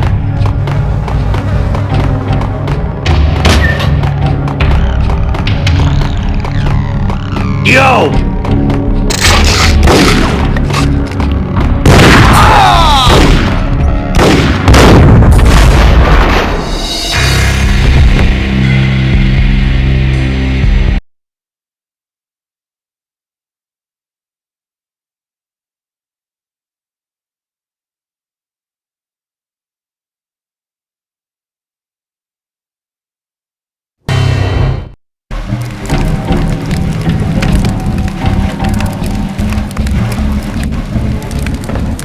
All I had was Niagara's bat, sticky with my own blood.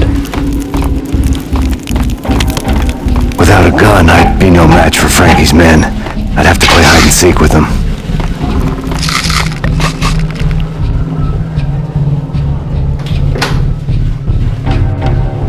It's Frankie's turn. We'll take care of it. Yeah, I know. Just I wouldn't mind having a go at us. It's Frankie's turn. Yeah, I know that.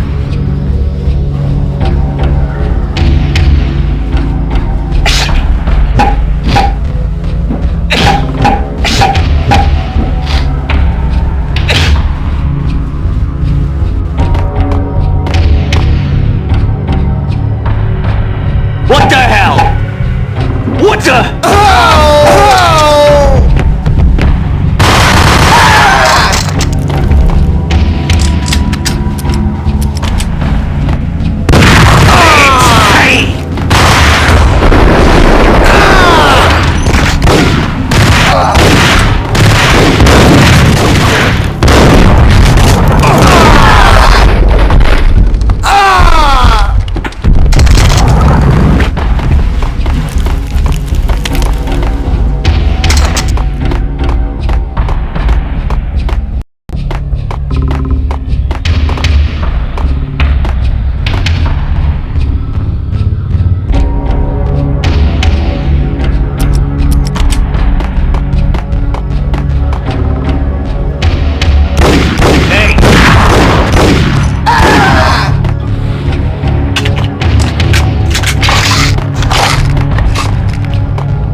For a murder scene.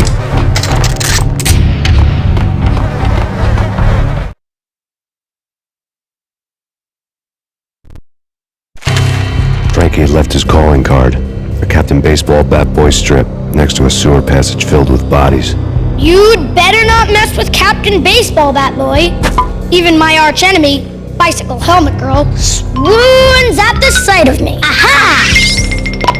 There were enough corpses to put a mass murderer to shame.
dispatcher.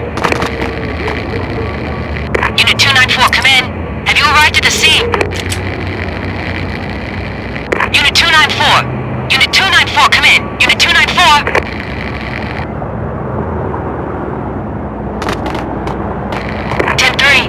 Unit 294, call dispatcher. Unit 294.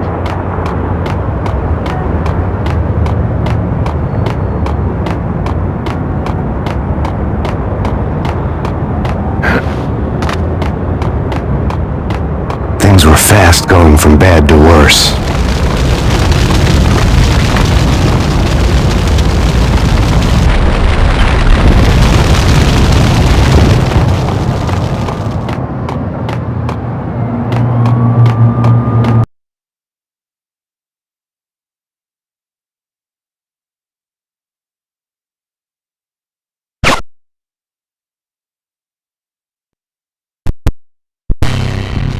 The men in blue had come and gone. They had decorated the place with chalk outlines and tied it together with yellow tape.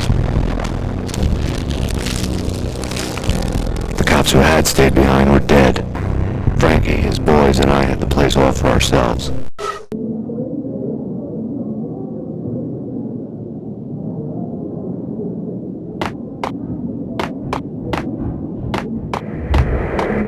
Just forget about it. Just forget about it. Hey, just forget about it.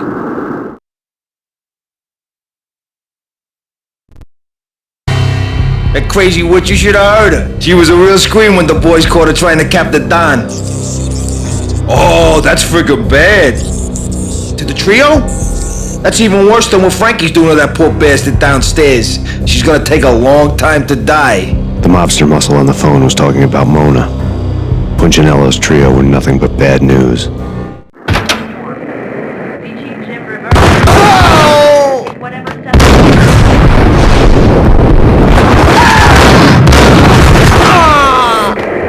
More evidence that Punchinello didn't like it much.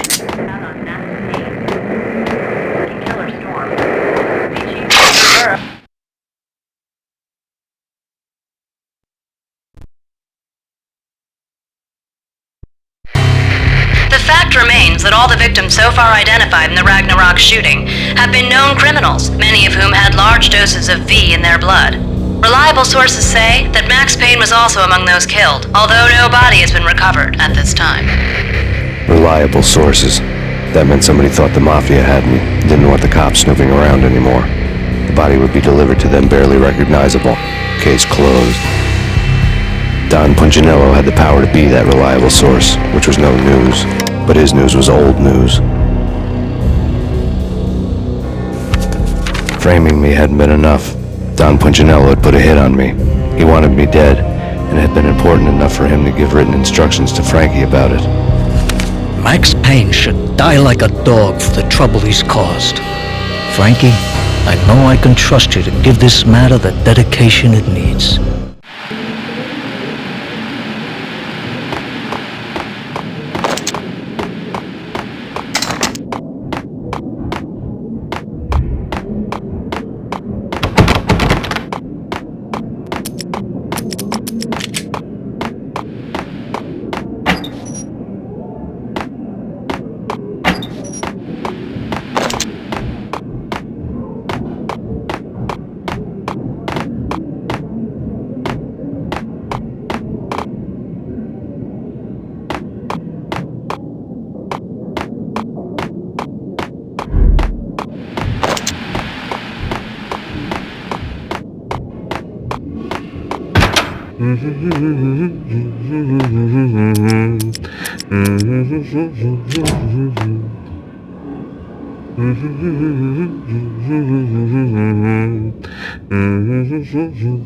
What the? Oh!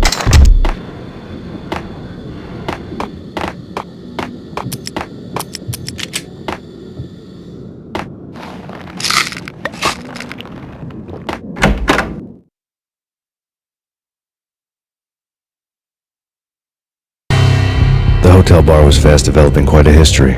True to his words, Frankie was there, having a beer. Jesus Christ. How the hell did you get loose? Got bored waiting. thought, what the hell, we could just as well finish this here. Fine by me. This works out just as well.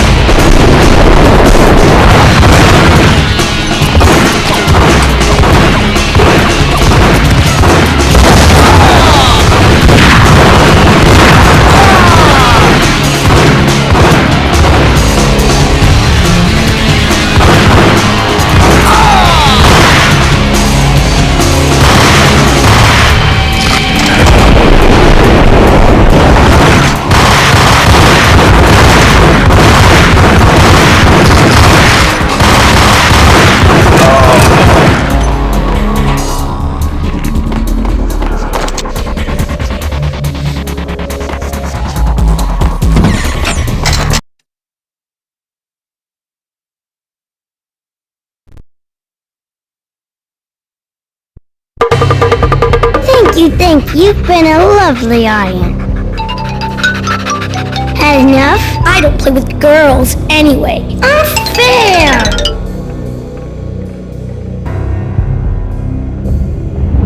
I spotted the tail as soon as I left the hotel. A big black Mercedes. I'd seen the car before. That time it had heralded impressive explosions. Vladimir was back. Bang! You're dead, Max Payne. I might have laughed if I remembered how. What's this supposed to be? Cops and robbers? Look, you want something with me? Get in line. Peace, man. Relax. You know you are a real news item. Armed and dangerous. I am going to make you an offer you can't refuse. I've always wanted to say that. It's a bum rap. I've been framed. Well, that's a moot point. Whatever you did or did not do, I'm sure you had good reason for doing it. Want to hear me out? I'm listening.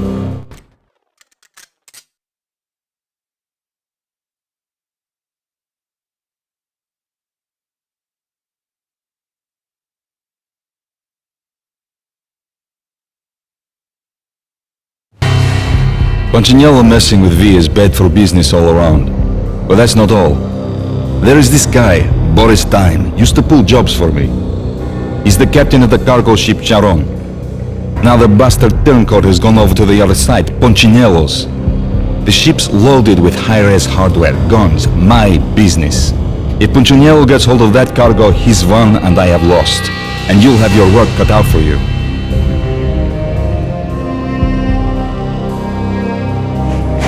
If you want to get to Punchinello, you'll need heavy-duty persuaders. I am just the man to get them for you.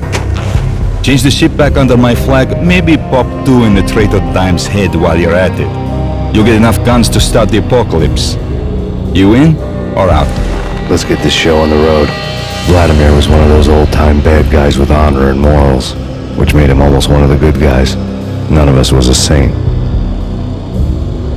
The Brooklyn riverfront was a maze of rusty containers, sharp-boned cranes looming up from the snowstorm.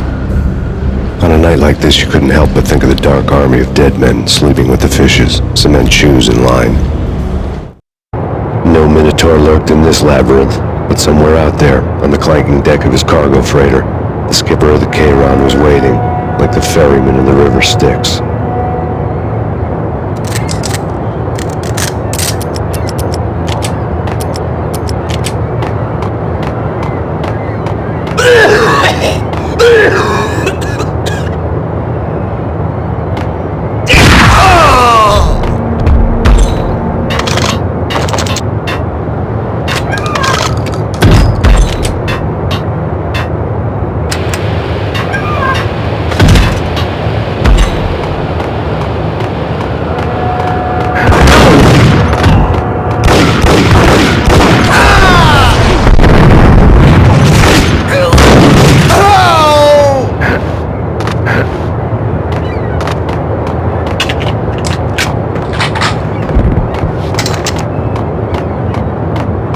Both of them beaten to a pulp.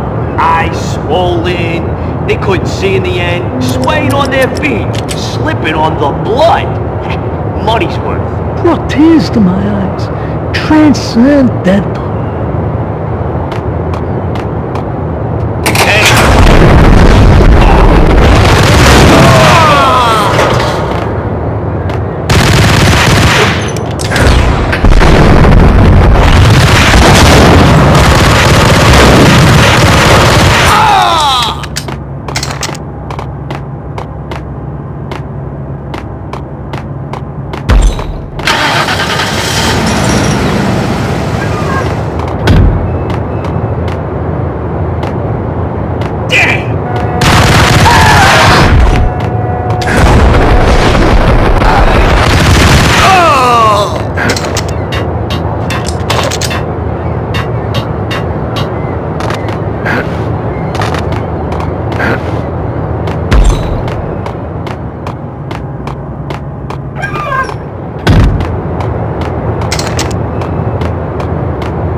the letter was a receipt.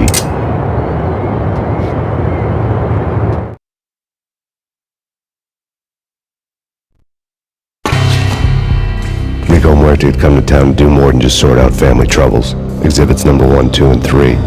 Briefcase of money, a sniper rifle, and an envelope with one word neatly printed on a folded piece of expensive paper. Mayor. It didn't sound like a mafia contract at all. It was too cold and too to the point.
on Boris Dime's ship.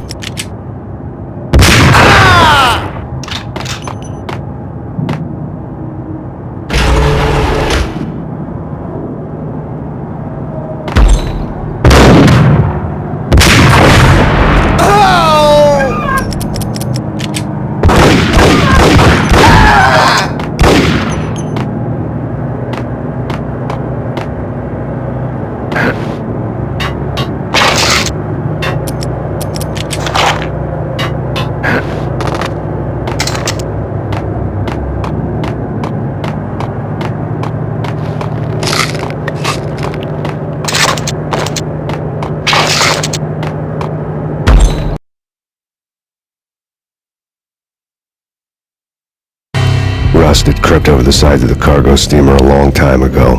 Boris Dime would be on board. I'd have to smoke half of his crew to even get near the gangplank. The guns were probably being kept in the hold, buried amidst the rats and oily water.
Hey, tell me, how much did Dime cost you?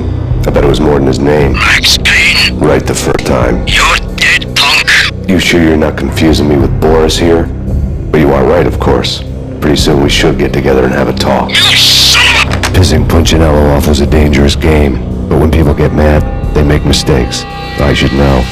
That's why I wanted Punchinello, mad enough to trip over his own feet, preferably into a grave.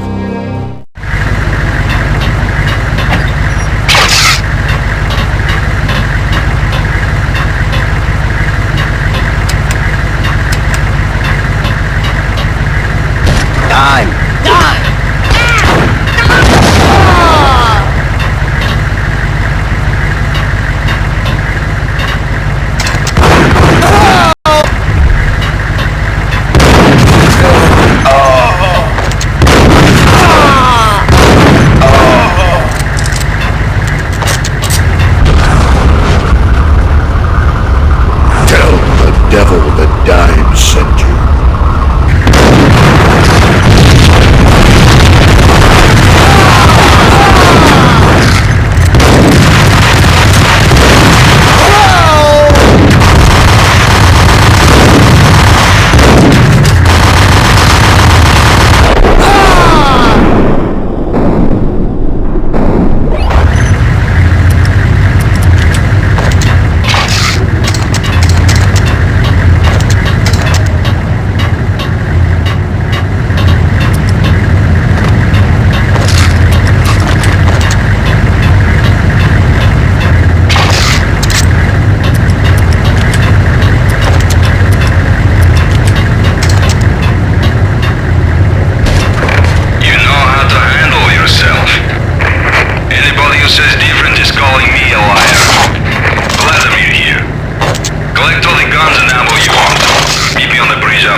Did you get everything you need? Check.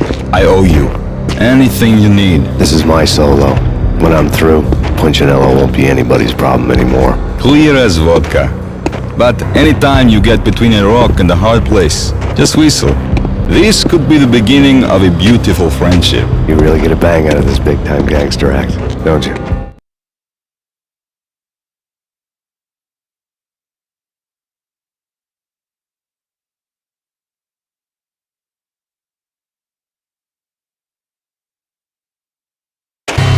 Even with all this firepower, I figured I couldn't get to Punchinello at his manor. I could only hope that he wouldn't pass a chance to hear me beg to see he's won. This is Max Payne. I want to cut a deal.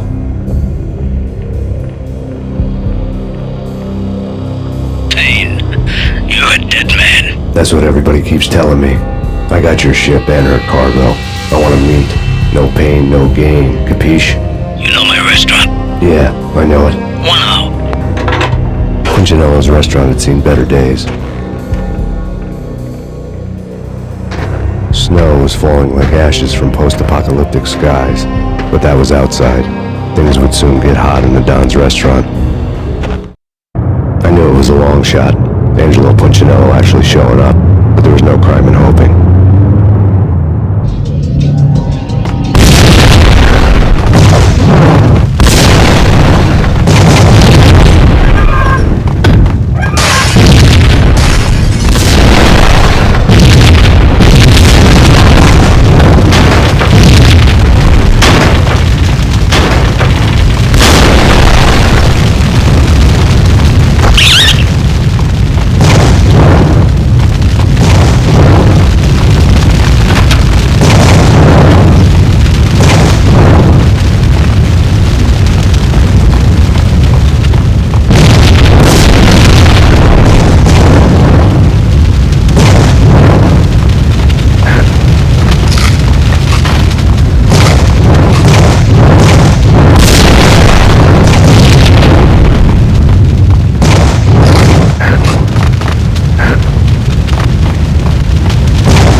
Mutual. He was trying to put out my flames with gasoline.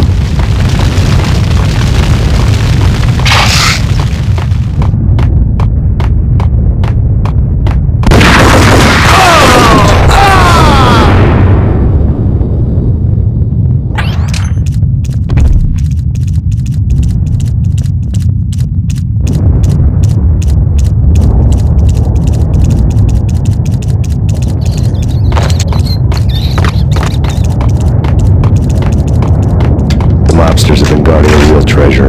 The way out of this disco inferno.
seen my smoke signals.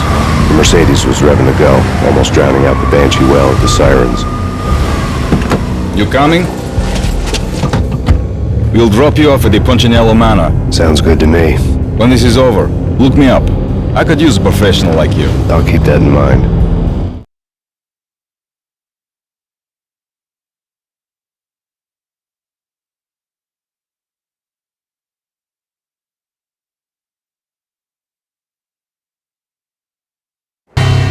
The night groaned with cold. The garden lights flickered nervously. In their light, the falling snow was dead white before the darkness ate it up. I had heard the stories. The trio were mad dogs. They'd have hung the heads of their enemies over the manor gates if the capo had only let them.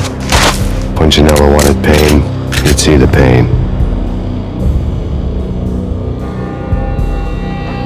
The trick in my situation was that there was no trick, no matter what the movies tell you. No rules, no secret mantra, no roadmap. It wasn't about how smart or how good you were. It was chaos and luck, and anyone who thought different was a fool. All you could do was to hang on madly, as long and as hard as you could.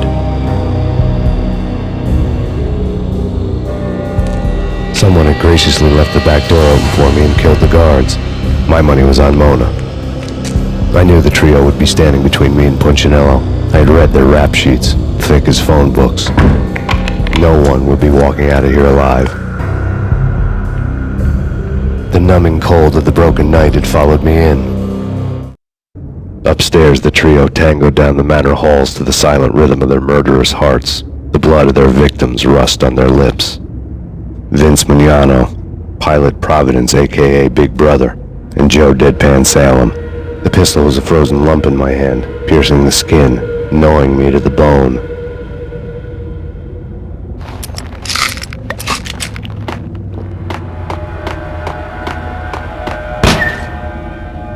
In death, the thug had been promoted to messenger.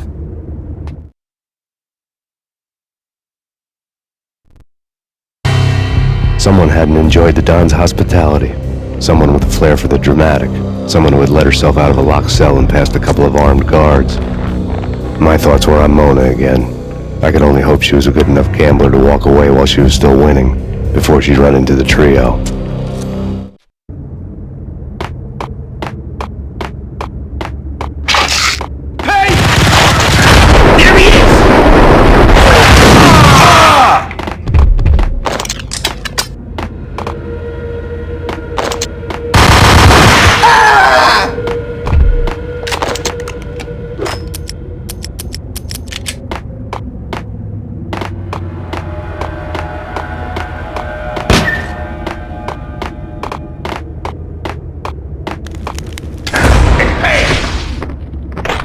Someone get the guys from upstairs!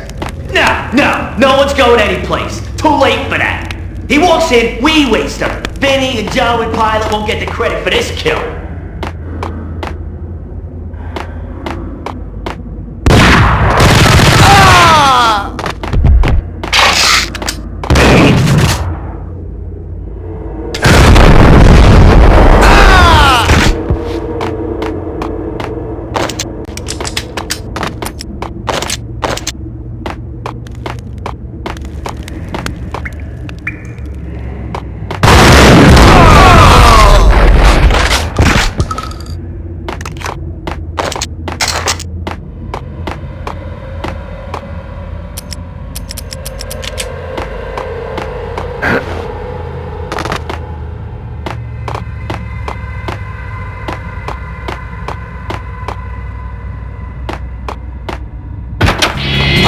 He's here! It didn't take me long to run into the trio.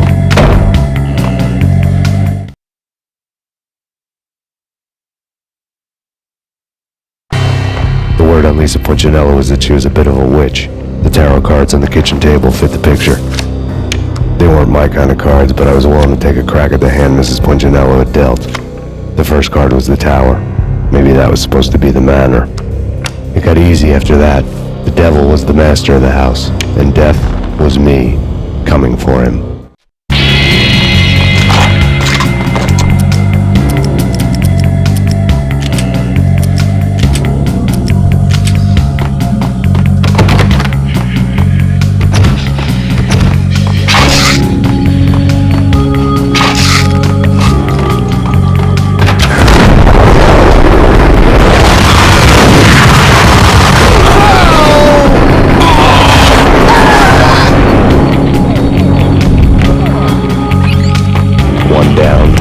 to go.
This will stop anything. Hey, come on.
It was too late for her.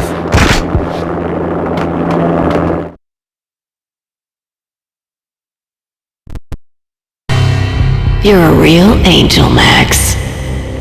I couldn't tell whether it was Mona or her sister. The body was a mess. The sick bastard had really gotten a kick out of it. Seeing her lying there got me thinking about another woman's body on another bed. Got me thinking about a fallen cradle.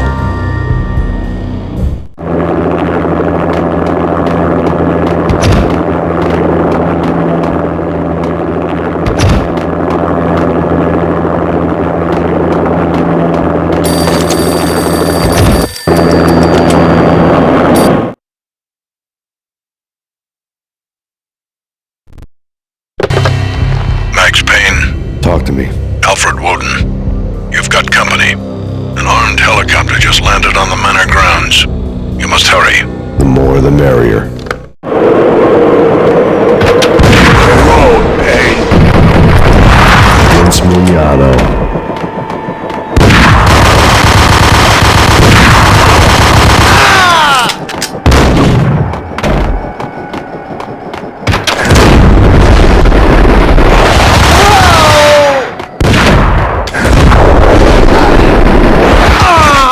Punchinello's trio was done for.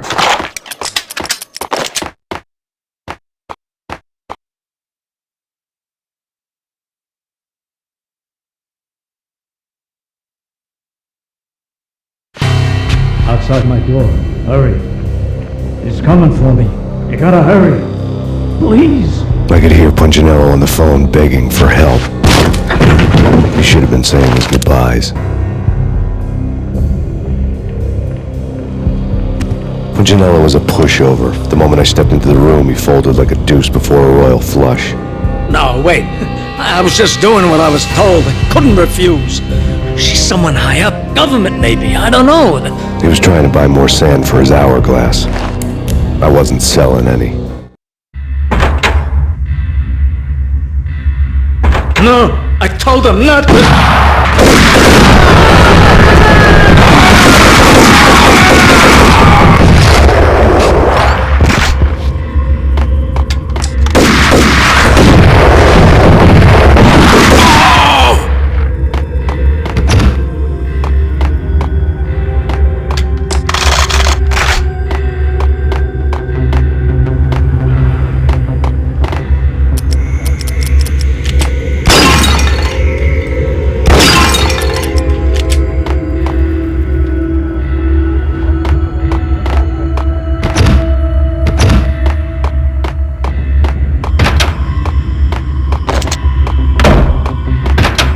Drop it. Don't move. Game over, Max Payne.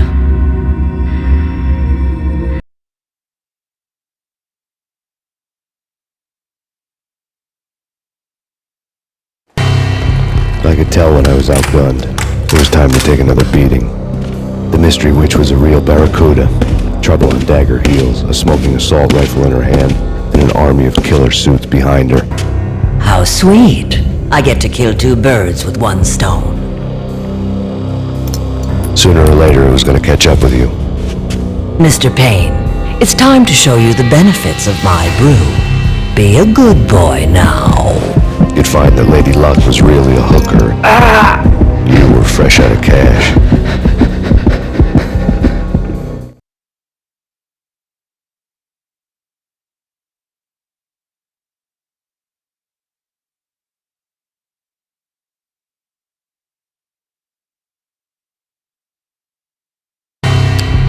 Gentlemen, we're done here. Take me to Cold Steel.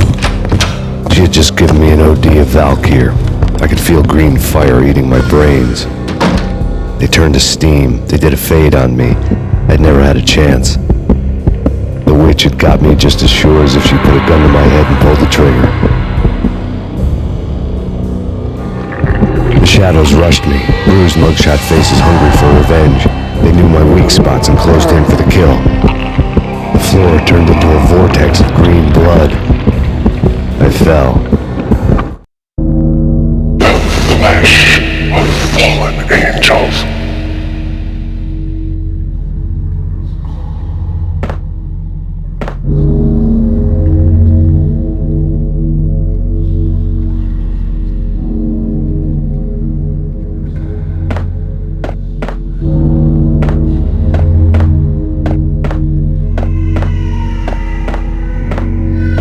Who's there? Max? Max, is that you? Max? Where are you, Max? Please.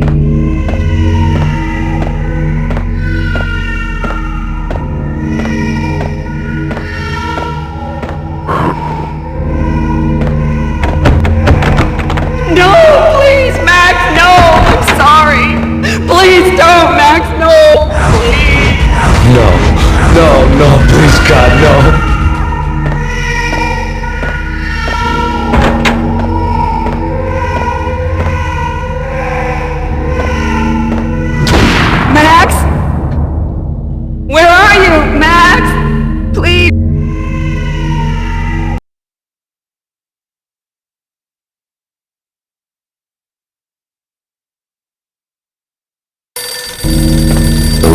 staring at me.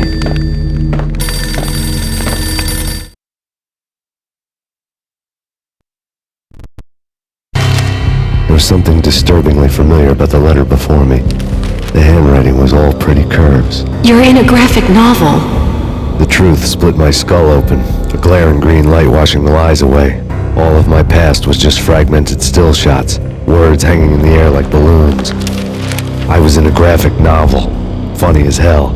It was the most horrible thing I could think of.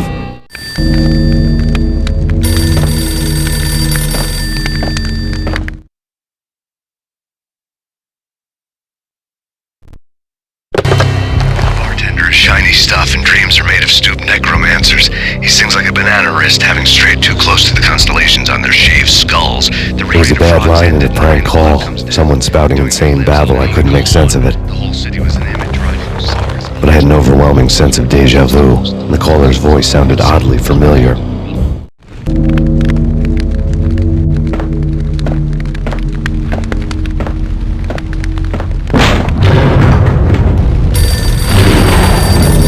Piece of paper looked dangerous.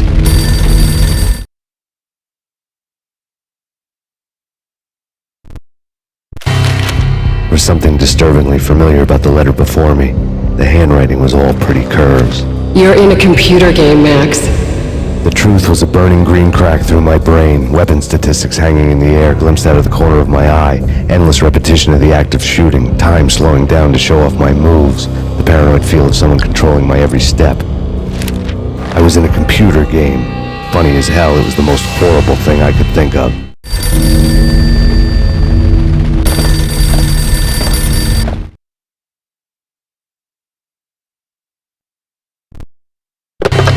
Don't lose it. It's Valkyr. The drug. Snap out of it. Try to remember. It was a bad line in a prank call. Someone spouting insane babble. I couldn't make sense of it. But I had an overwhelming sense of deja vu, and the caller's voice sounded oddly familiar.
Max. Something happened at the office today. A strange memo. Something about Vikings. Honey, I gotta run. You can tell me all about it this evening. Have a nice day, darling. The bullet holes were rubies on her chest, blood glowing on her ivory skin. She was so beautiful. The killer was smiling. The flesh of fallen angels.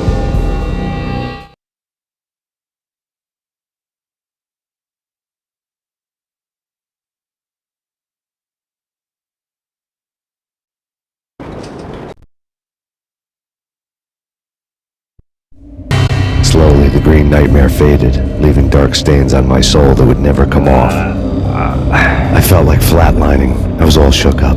I woke up in a cold sweat, sick and tired to the bone, lying in a puddle of my own puke. The hag had said take me to Cold Steel before it had all gone crazy. It was a clue, the only one I had.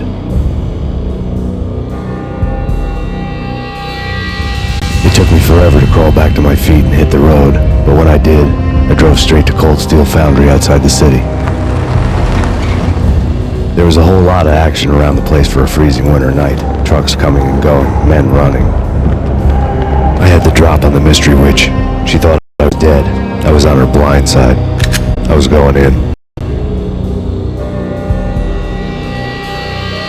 The bad trip had put me in a crazy mood, adrenaline pumping through my aching veins. Staggering on the mill roof in ice and snow and wild wind, I was a ninja. My kung fu was strong. I wasn't kidding anybody. At best, I was Superman on Kryptonite about to fall through a skylight, down to where it was all going down. A half-abandoned industrial area in the middle of nowhere. The factory was a perfect front for any number of illegal activities. In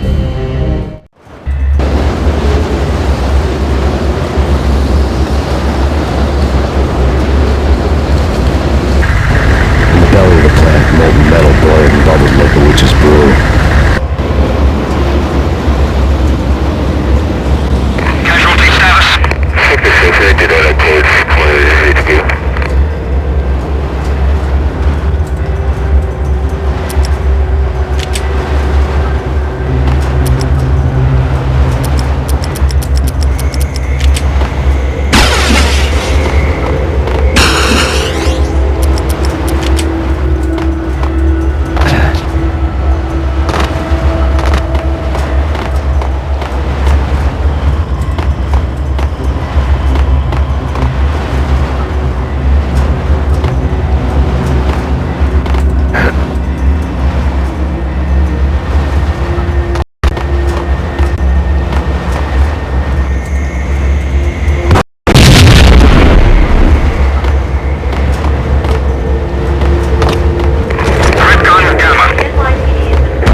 Life-threatening weather conditions.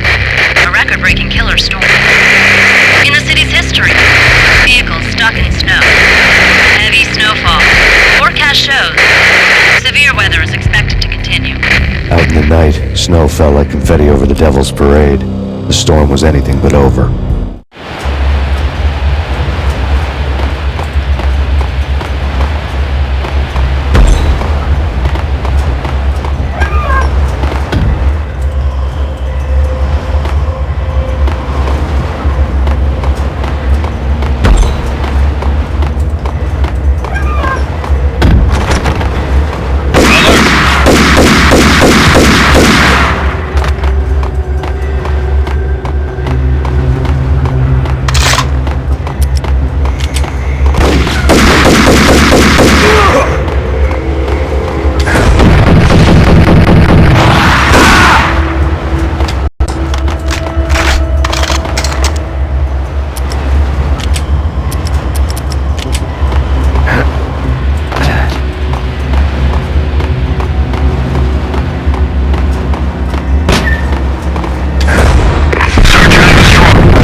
thought they'd given them names. I guess. So, you don't have a name for your gun? Hello? Hell no. You do? Well, yeah, kind of. Hey, let's hear it. Well, I call it Dick Justice. I rest my case.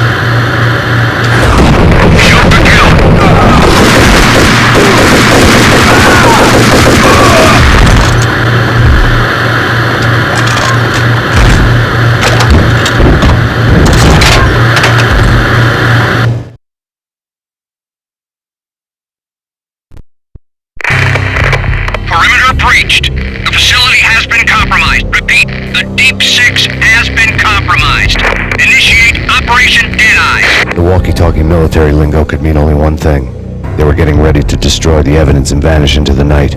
I was so close. The hidden truths were just around the corner.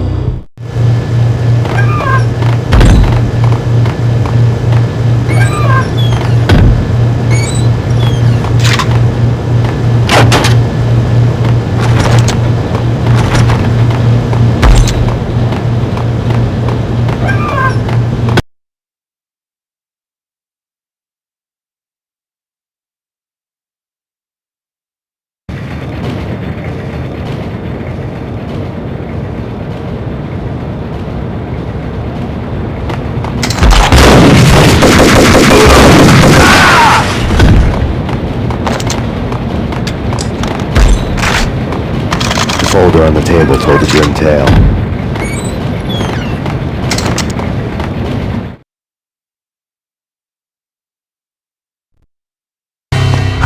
The mercenaries were running a tight operation, paperwork and all. Merchandise missing again. A chemist had tried to smuggle it out for his own private party. Locked him up in cell B7 in D6's old test facility to wait for proper processing. I was close enough to hear the secrets, just beyond the next doorway.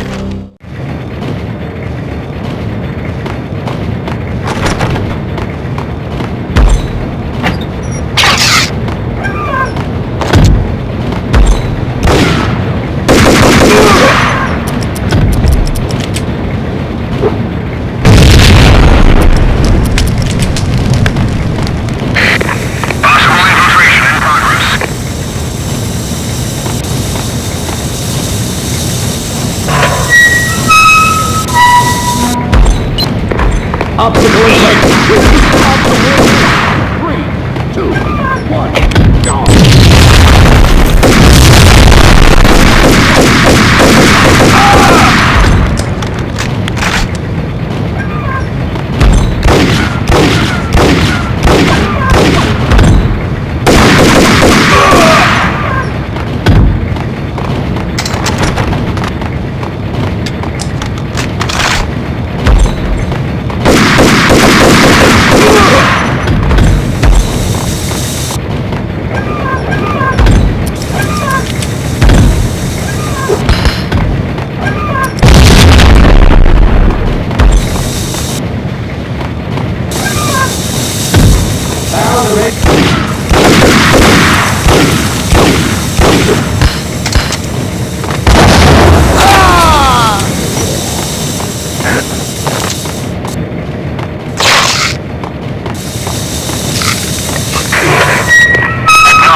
The monitor.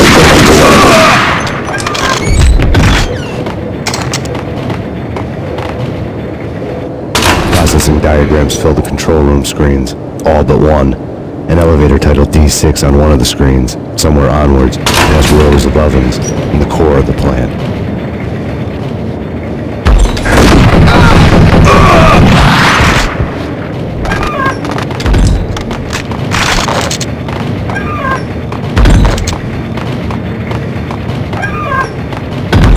Go, go, go!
Acknowledged. Target controls destroyed. Repeat, oven controls have been destroyed. Obstacle in place.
I had taken on the role of the mythic detective, Bogart as Marlowe, or as Sam Spade going after the Maltese Falcon to unravel all the mysteries.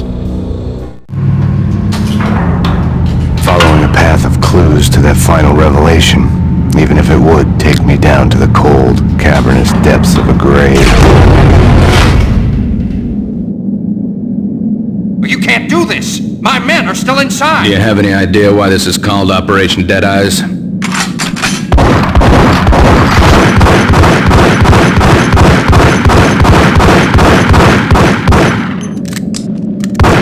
I think he's dead already. Let's do it.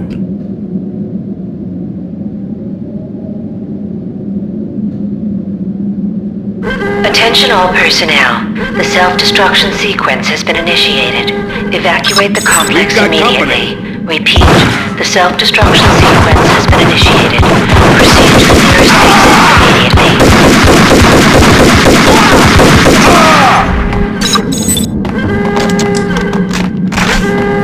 I had seen the logo on the floor before.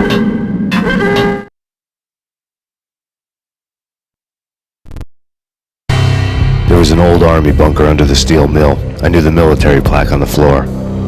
I had seen 1,000 variations of the insignia on crumbling brick walls everywhere in the city. The sword replaced by a syringe. Project Valhalla, V for Valkyr, V for Valhalla. All of a sudden it read like a crackpot conspiracy theory.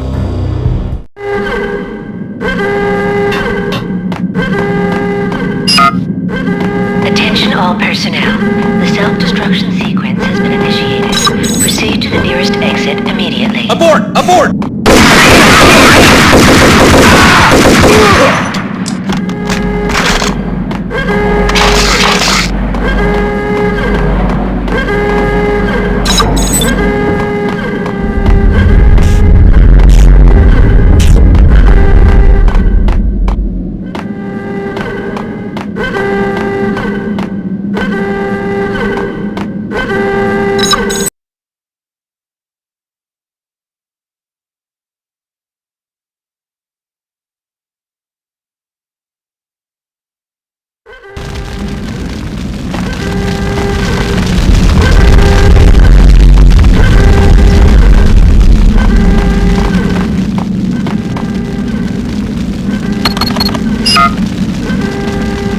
Like everything else in the Valkyr case, the door code was a mystery to me.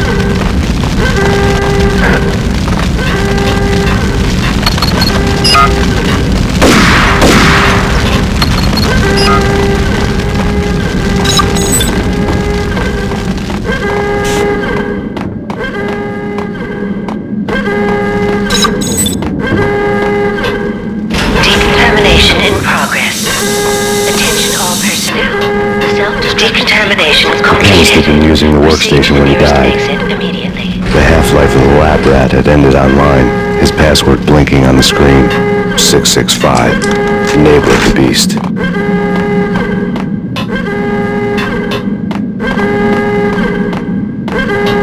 Decontamination in progress. Decontamination completed.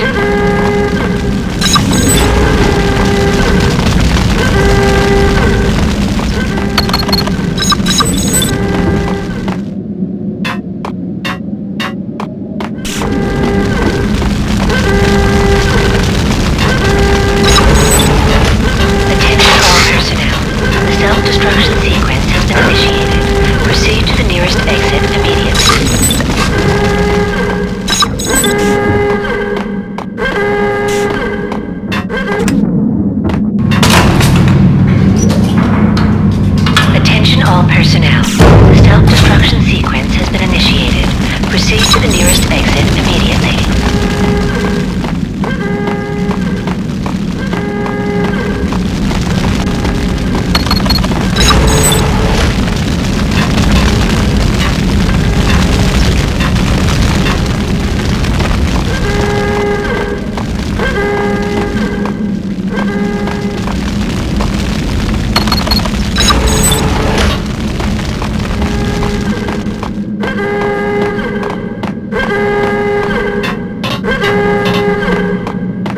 In here! Hey! Get me out of here!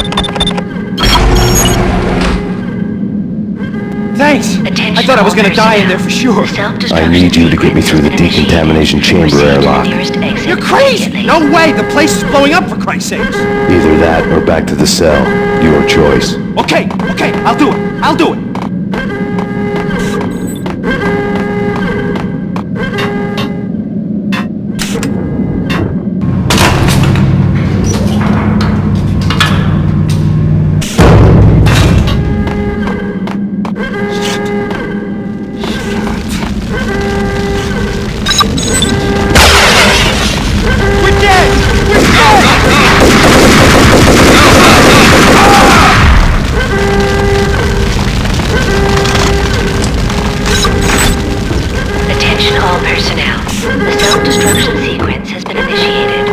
Get in! I'll punch you through! Decontamination in progress. We did a bad thing. Bad. Decontamination.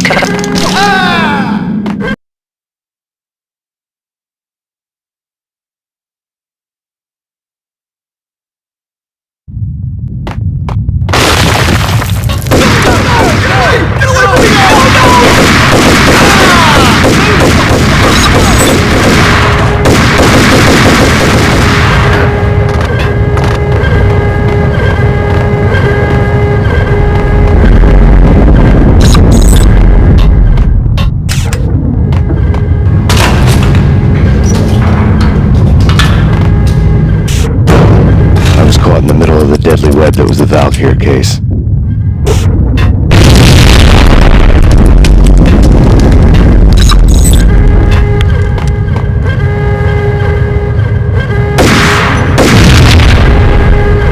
Attention all personnel. The self-destruction sequence has One been of the initiated.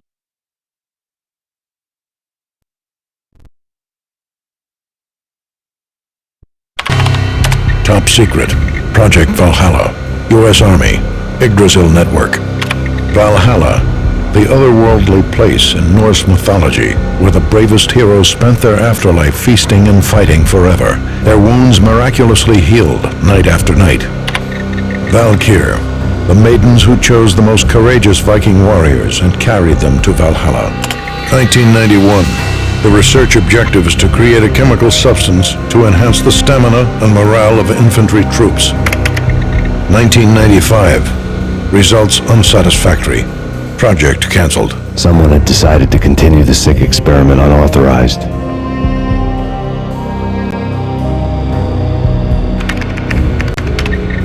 Project compromised. Data leak. Fix the damage by any means necessary. Security clearance red. Authorized by the project lead. Field test. Double the dosage for all the remaining test subjects. Observe and record the subject's behavior in an urban setting. The drop-off point was my old address in New Jersey. The file dated 3 years ago. Just when you thought you had reached the deepest depths of horror, it suddenly got worse.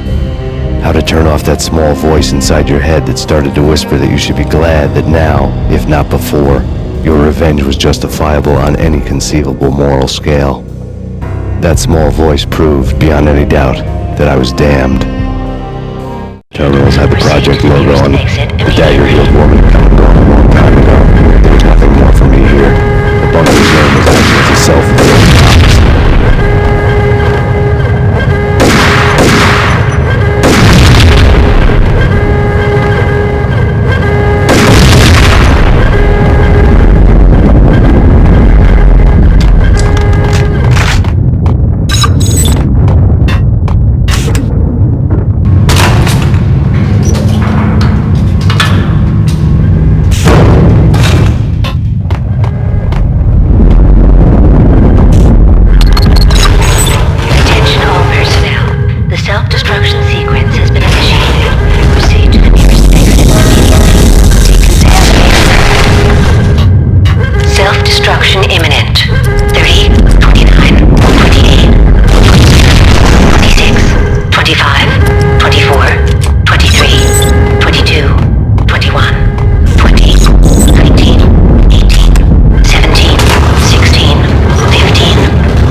a jigsaw, and the final picture is you finishing that same puzzle. A mad, green-eyed killer standing behind you. An urban legend come true. The Project Valhalla test subjects had been the mad junkies who had murdered my loved ones. The rest was simple body count math. It all pointed to her. Ms. Valkyr. The factory went up in a fiery inferno behind me. All my leads were dead, turned to smoke and dust. I'd lost my way. I hadn't slept in a million years.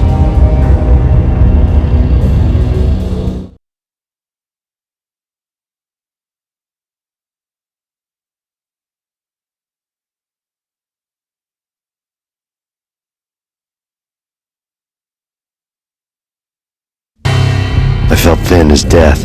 I've been living on an endless supply of week-old donuts. They were fuel for this crazy furnace inside my head. I couldn't remember when I had last seen the sun. I was on a permanent graveyard shift. When the darkness fell, New York City became something else, any old Sinatra song notwithstanding. Bad things happened in the night, on the streets of that other city, Noir York City.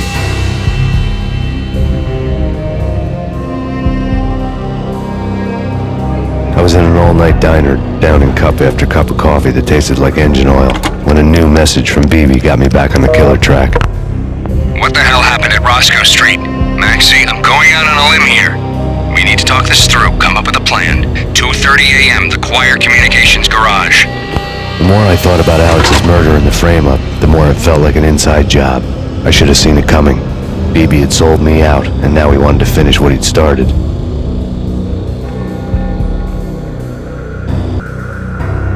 The garage was dead.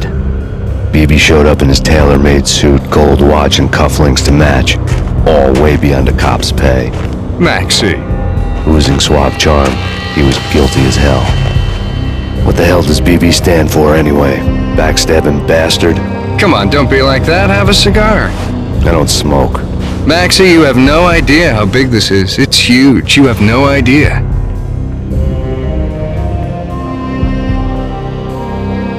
I think I do.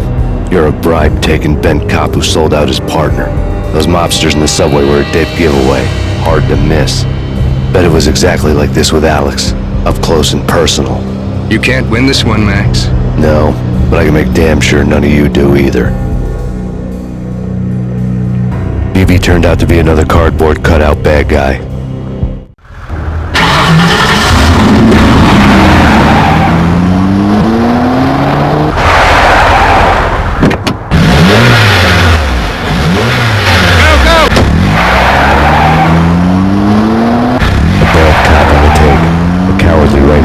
Fleeing from the scene, leaving his paid thugs to do his dirty work. Hold it!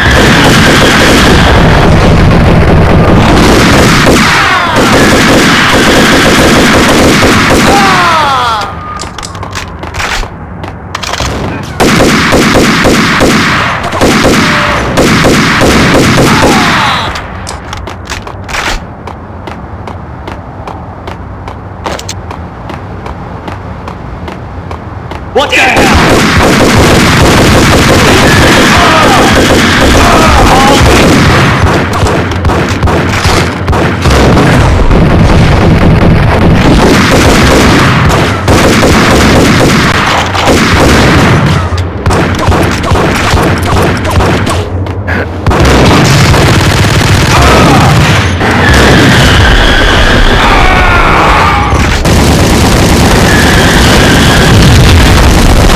Hey!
reports of a fire at the Punchinello Manor in Westchester.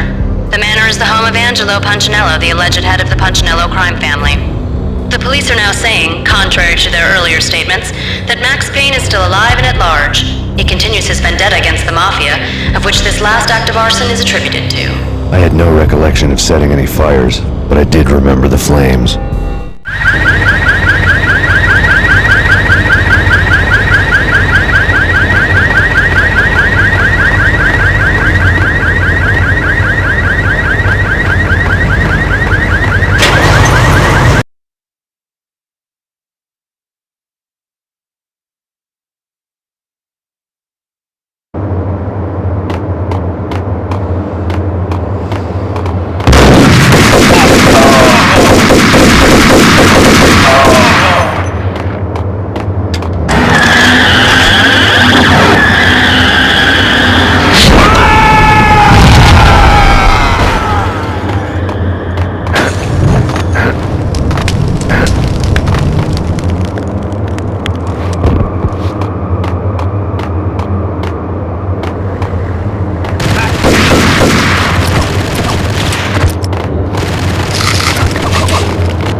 payphone started to ring.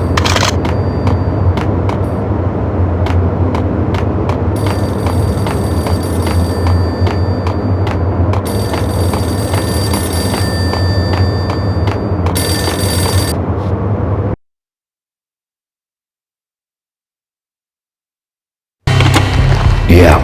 Max Payne? Whatever does it for you. This is Alfred Woden.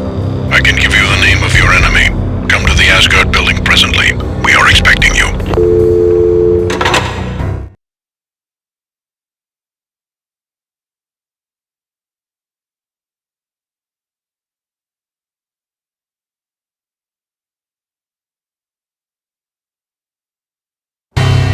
Woden was waiting for me on the steps of the old building. Mr. Payne, let's go inside. The others are anxious to begin. The others? Despite the general misconception, this building actually predates the City Hall by 2 years, thus being the oldest municipal building still in use here at the foot of the Brooklyn Bridge. No kidding. The old man played tour guide as he led me through a dark, domed hall. The answers I was after loomed large ahead.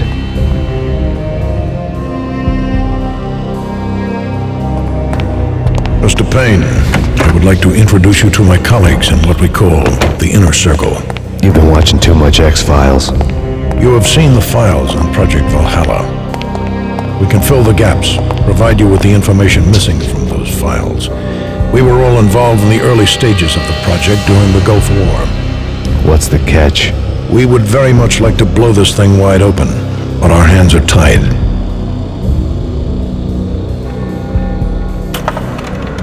Her name is Nicole Horn. She was the key figure in Project Valhalla. When the funding was discontinued, she simply refused to quit. She knew exactly what she had in her hands. Nicole Horn is the president of Acer Corporation.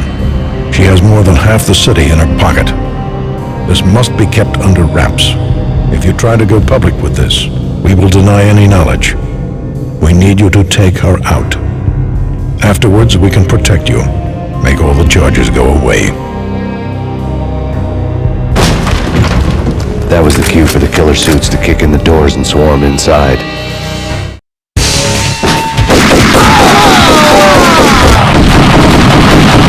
was an impressive floor show, but I decided to leave early anyway. It was only a one-story floor. Lucky me.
Monitors showed what was left of the Inner Circle.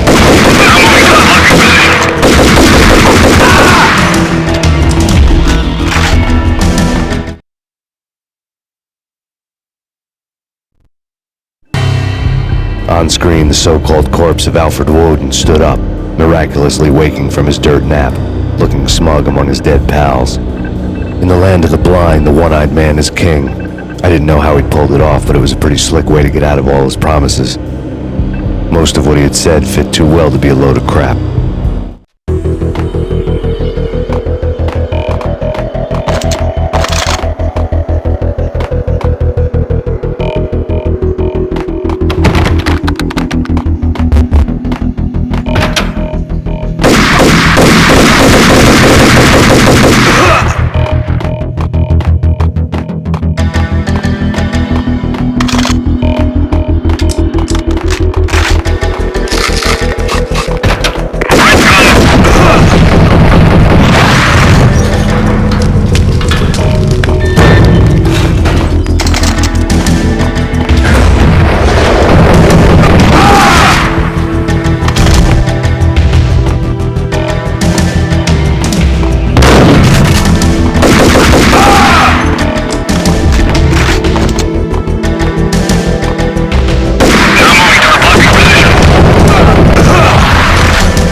is your answer to those saying that he's actually providing a service long overdue to the city?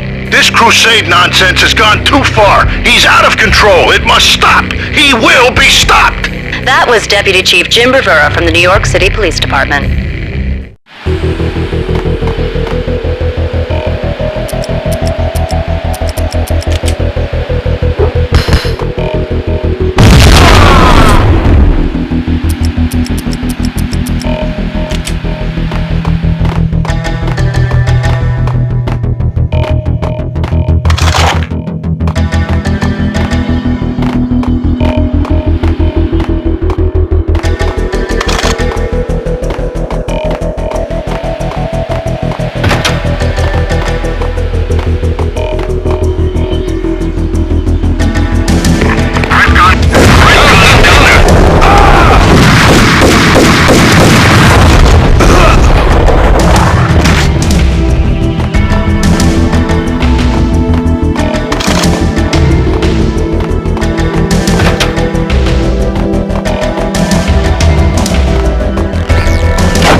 Lay on the desk.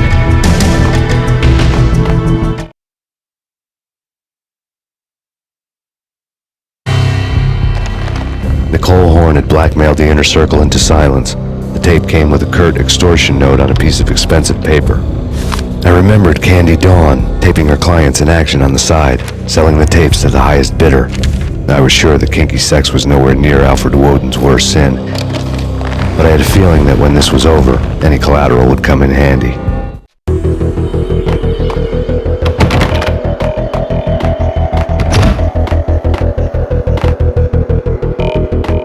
Woden had left me a present.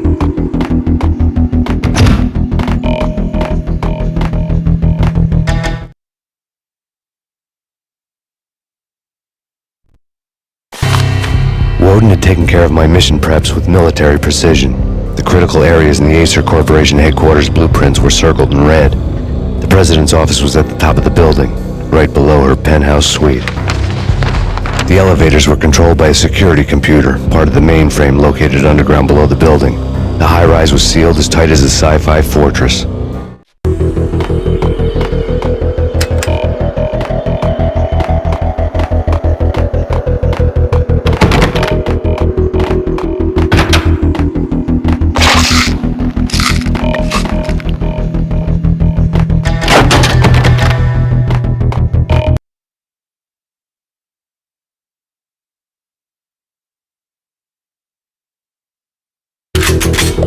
Moving to the danger area.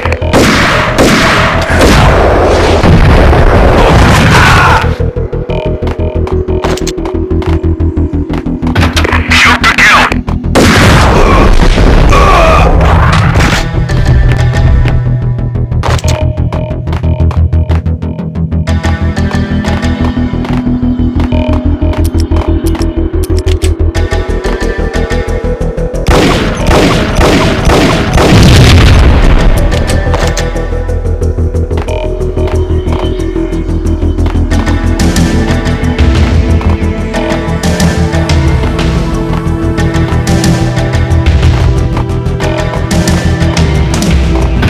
Best movie ending ever?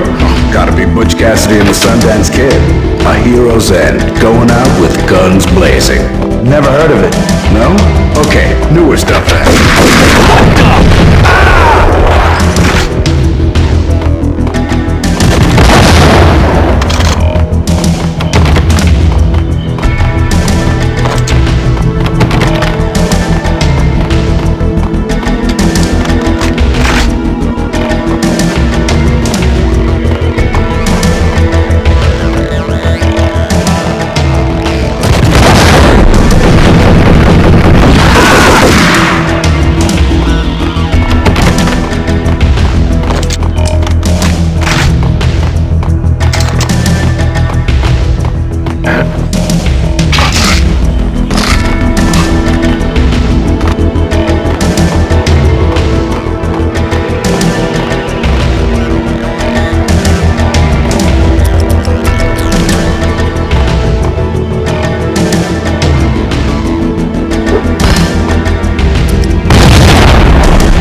I dreamed of revenge. Those dreams were always nightmares, of coming close and then failing. Now I was close. I had a name to guide me. Nicole Horn. I had nothing to lose.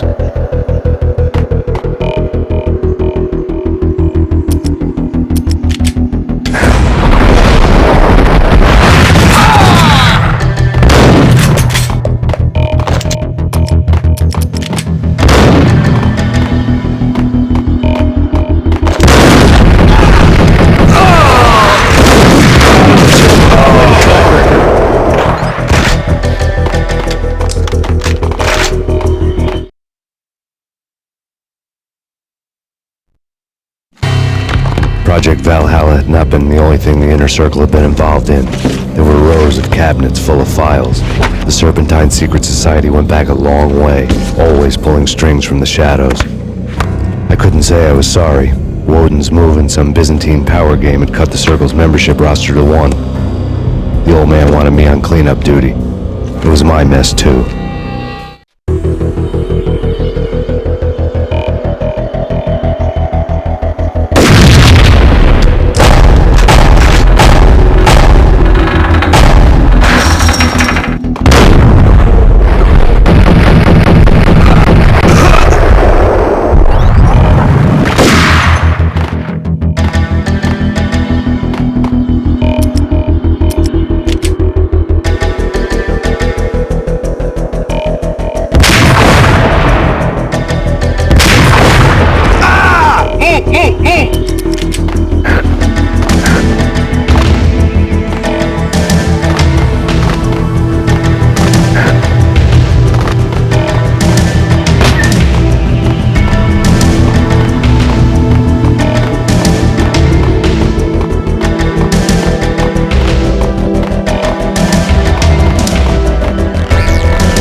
CIA, FBI. You've seen one, you've seen them all. Sure, good for a practice run. But this, working for her, oh, this is the real thing. The money's astronomical. And best of all, you get to kill any scumbag who gets Max Payne.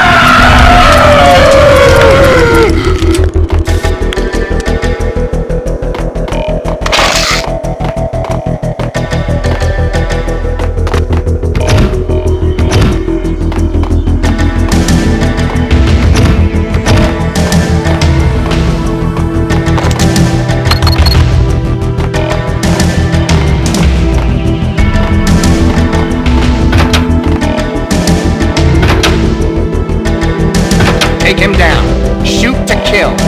Let's finish this.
Mine wasn't the most original approach to the problem. It wasn't as if it hadn't all been done before. An eye for an eye, the first principle of revenge. Old as dirt, still going strong. The cardinal rule in going after someone with an intention to kill was not to make it personal, which it almost always ended up being anyway. It did with me.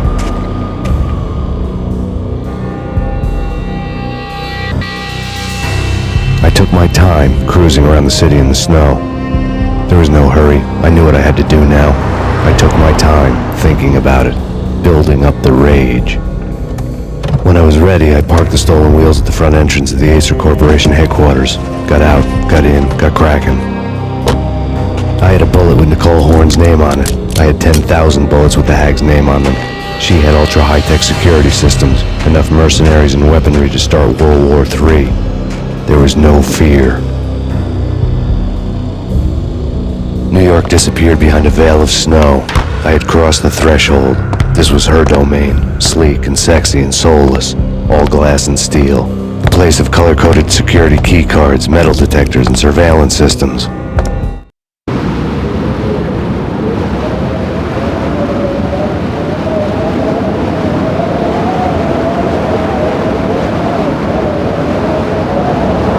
Colder than a walk-in fridge. Cold as a gun.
Max, we gotta stop meeting like this.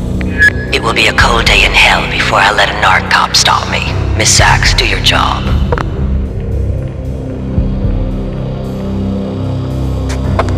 Relax, Max.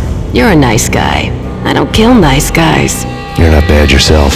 It was different when Horn wanted Punchinello dead. To cut her ties to the Mafia, he deserved to die. The same goes with her. She's the bad guy here. Her sister was whispering to her in my favor.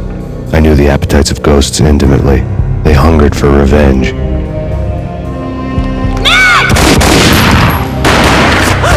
No! A gunshot boomed and she fell down in slow motion. She was a nice girl, not really a stone-cold killer. And now she was stone-cold dead. Like religious fanatics or loyal samurai, Horn's private army was coming at me. I need backup. Located.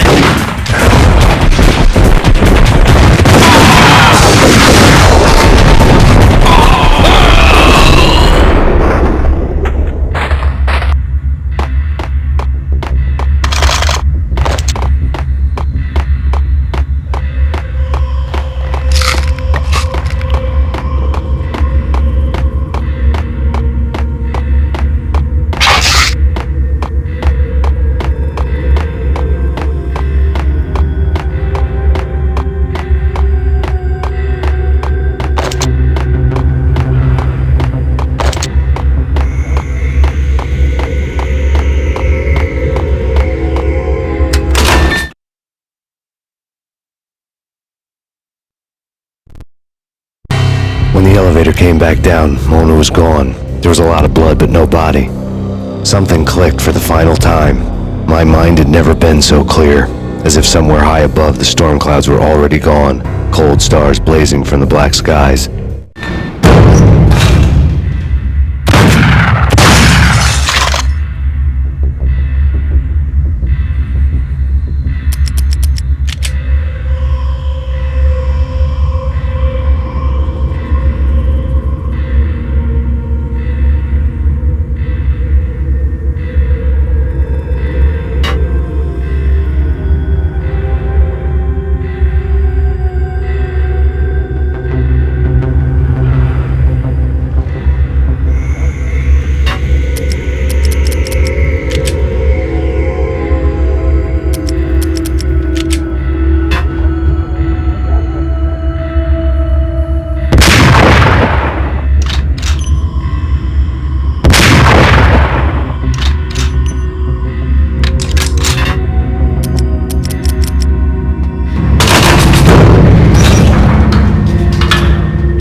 all the cool action movies, and I'm talking about the coolest of the cool, it always seems like time slows down in the middle of the action. You know, you can see the bullets flying through the air, the hero dodging in slow motion. Oh man, it would be so cool to be able to do that. Bullet time, that's what they call it. Bullet time, yeah, would be so cool.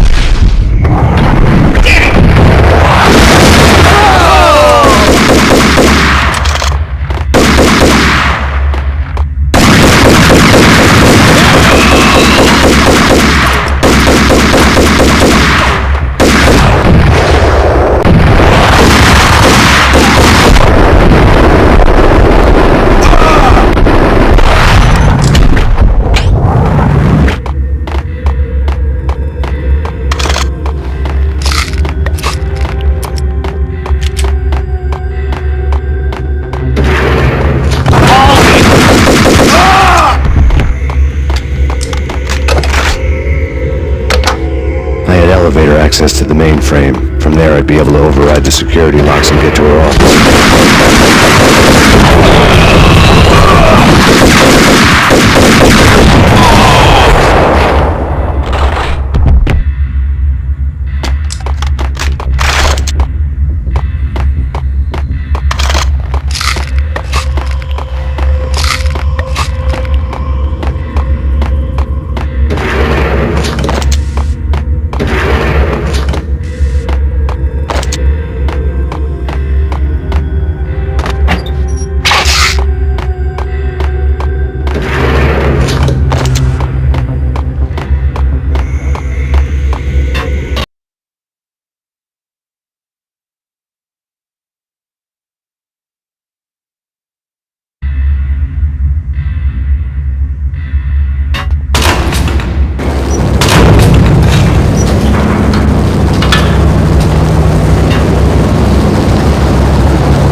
Stalking me. I hate to be stereotyped. I'm not a cold-blooded killer. I'm a nice guy. I love my wife. I have 2 boys I'm very proud of. You just have to make the ends meet. And if that means I have to shoot someone now and then, hey, it's just my job from 9 to 5. Well, not quite from 9 to 5, but I hear you. Bastard!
Locks were now offline. All bets were off. The elevator would take me all the way up.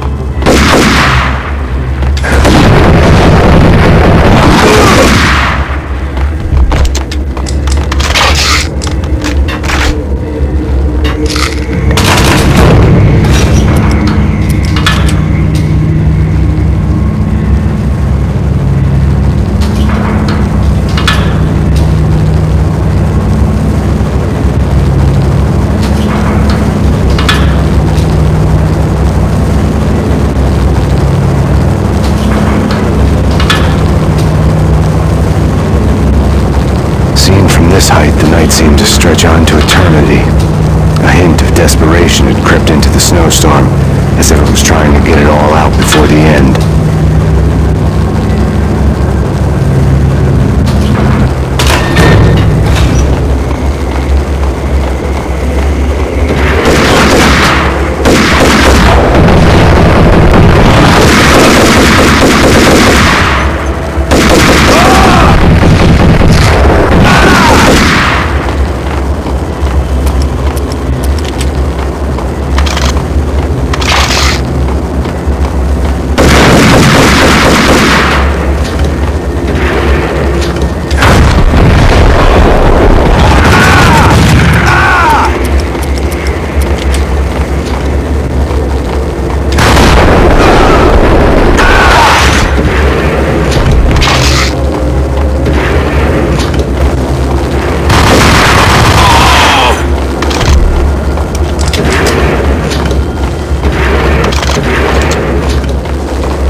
Personal computer was on.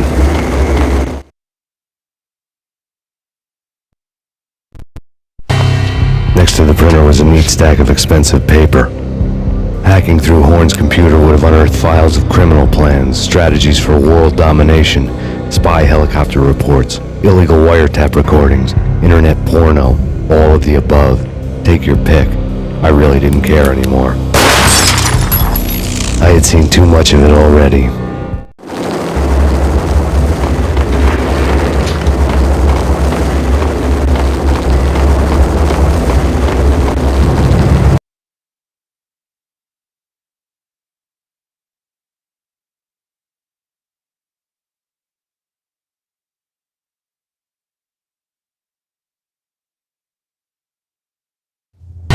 Valkyr had been meant to be a white-winged maiden that would lift you to a warrior's heaven, but it turned out to be a one-way demon ride to hell. The devil was in the drug. I knew. I had met him.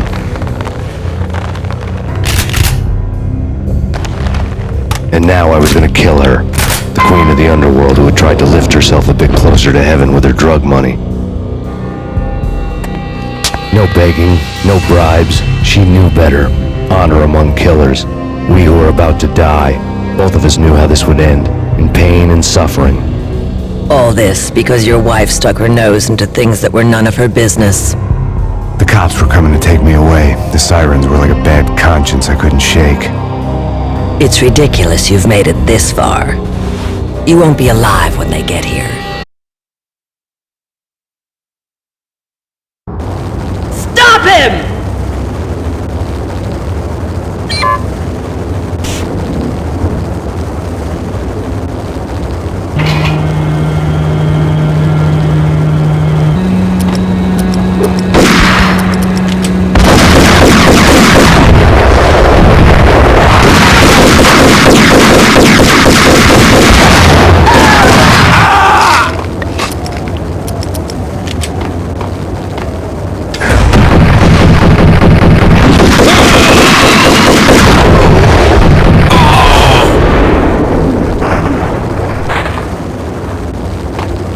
The elevator lobby. Get us back up now. Max Payne, this is futile. A waste of time. The deaths of your wife and daughter were necessary. Inevitable. It is done. You cannot bring them back. Nothing you do will make it any better.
We have him in the North Lounge. Send us assistance.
What do you mean he's unstoppable? You are superior to him in every way that counts. You are better trained, better equipped. You outnumber him at least 20 to 1. Your job.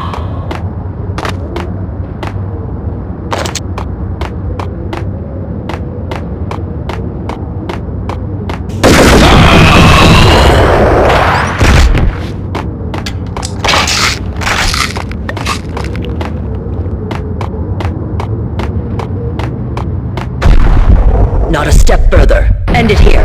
Any means necessary.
shot was an exclamation mark to everything that had led to this point.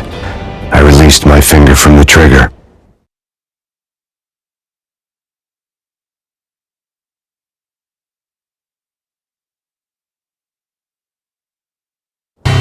And then it was all over.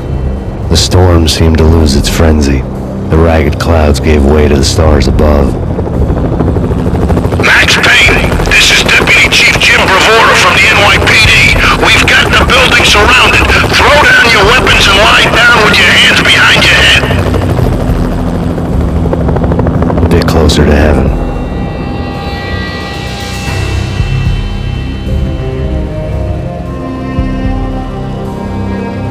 The cops' voices were distant and muted. Freeze! NYPD! Hold it right there! My ghosts released me from their haunting. Down below, New York City glittered like diamonds on black velvet.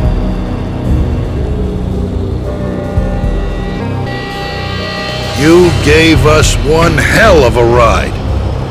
Take him down to Central Booking. You heard the man. Woden was there in the crowd, standing by the sidelines. It wouldn't be over till the man with the patch would say so. He'd say the right words. I knew he would. He'd better. Woden grinned smugly. It was the grin of a winner. That made two of us.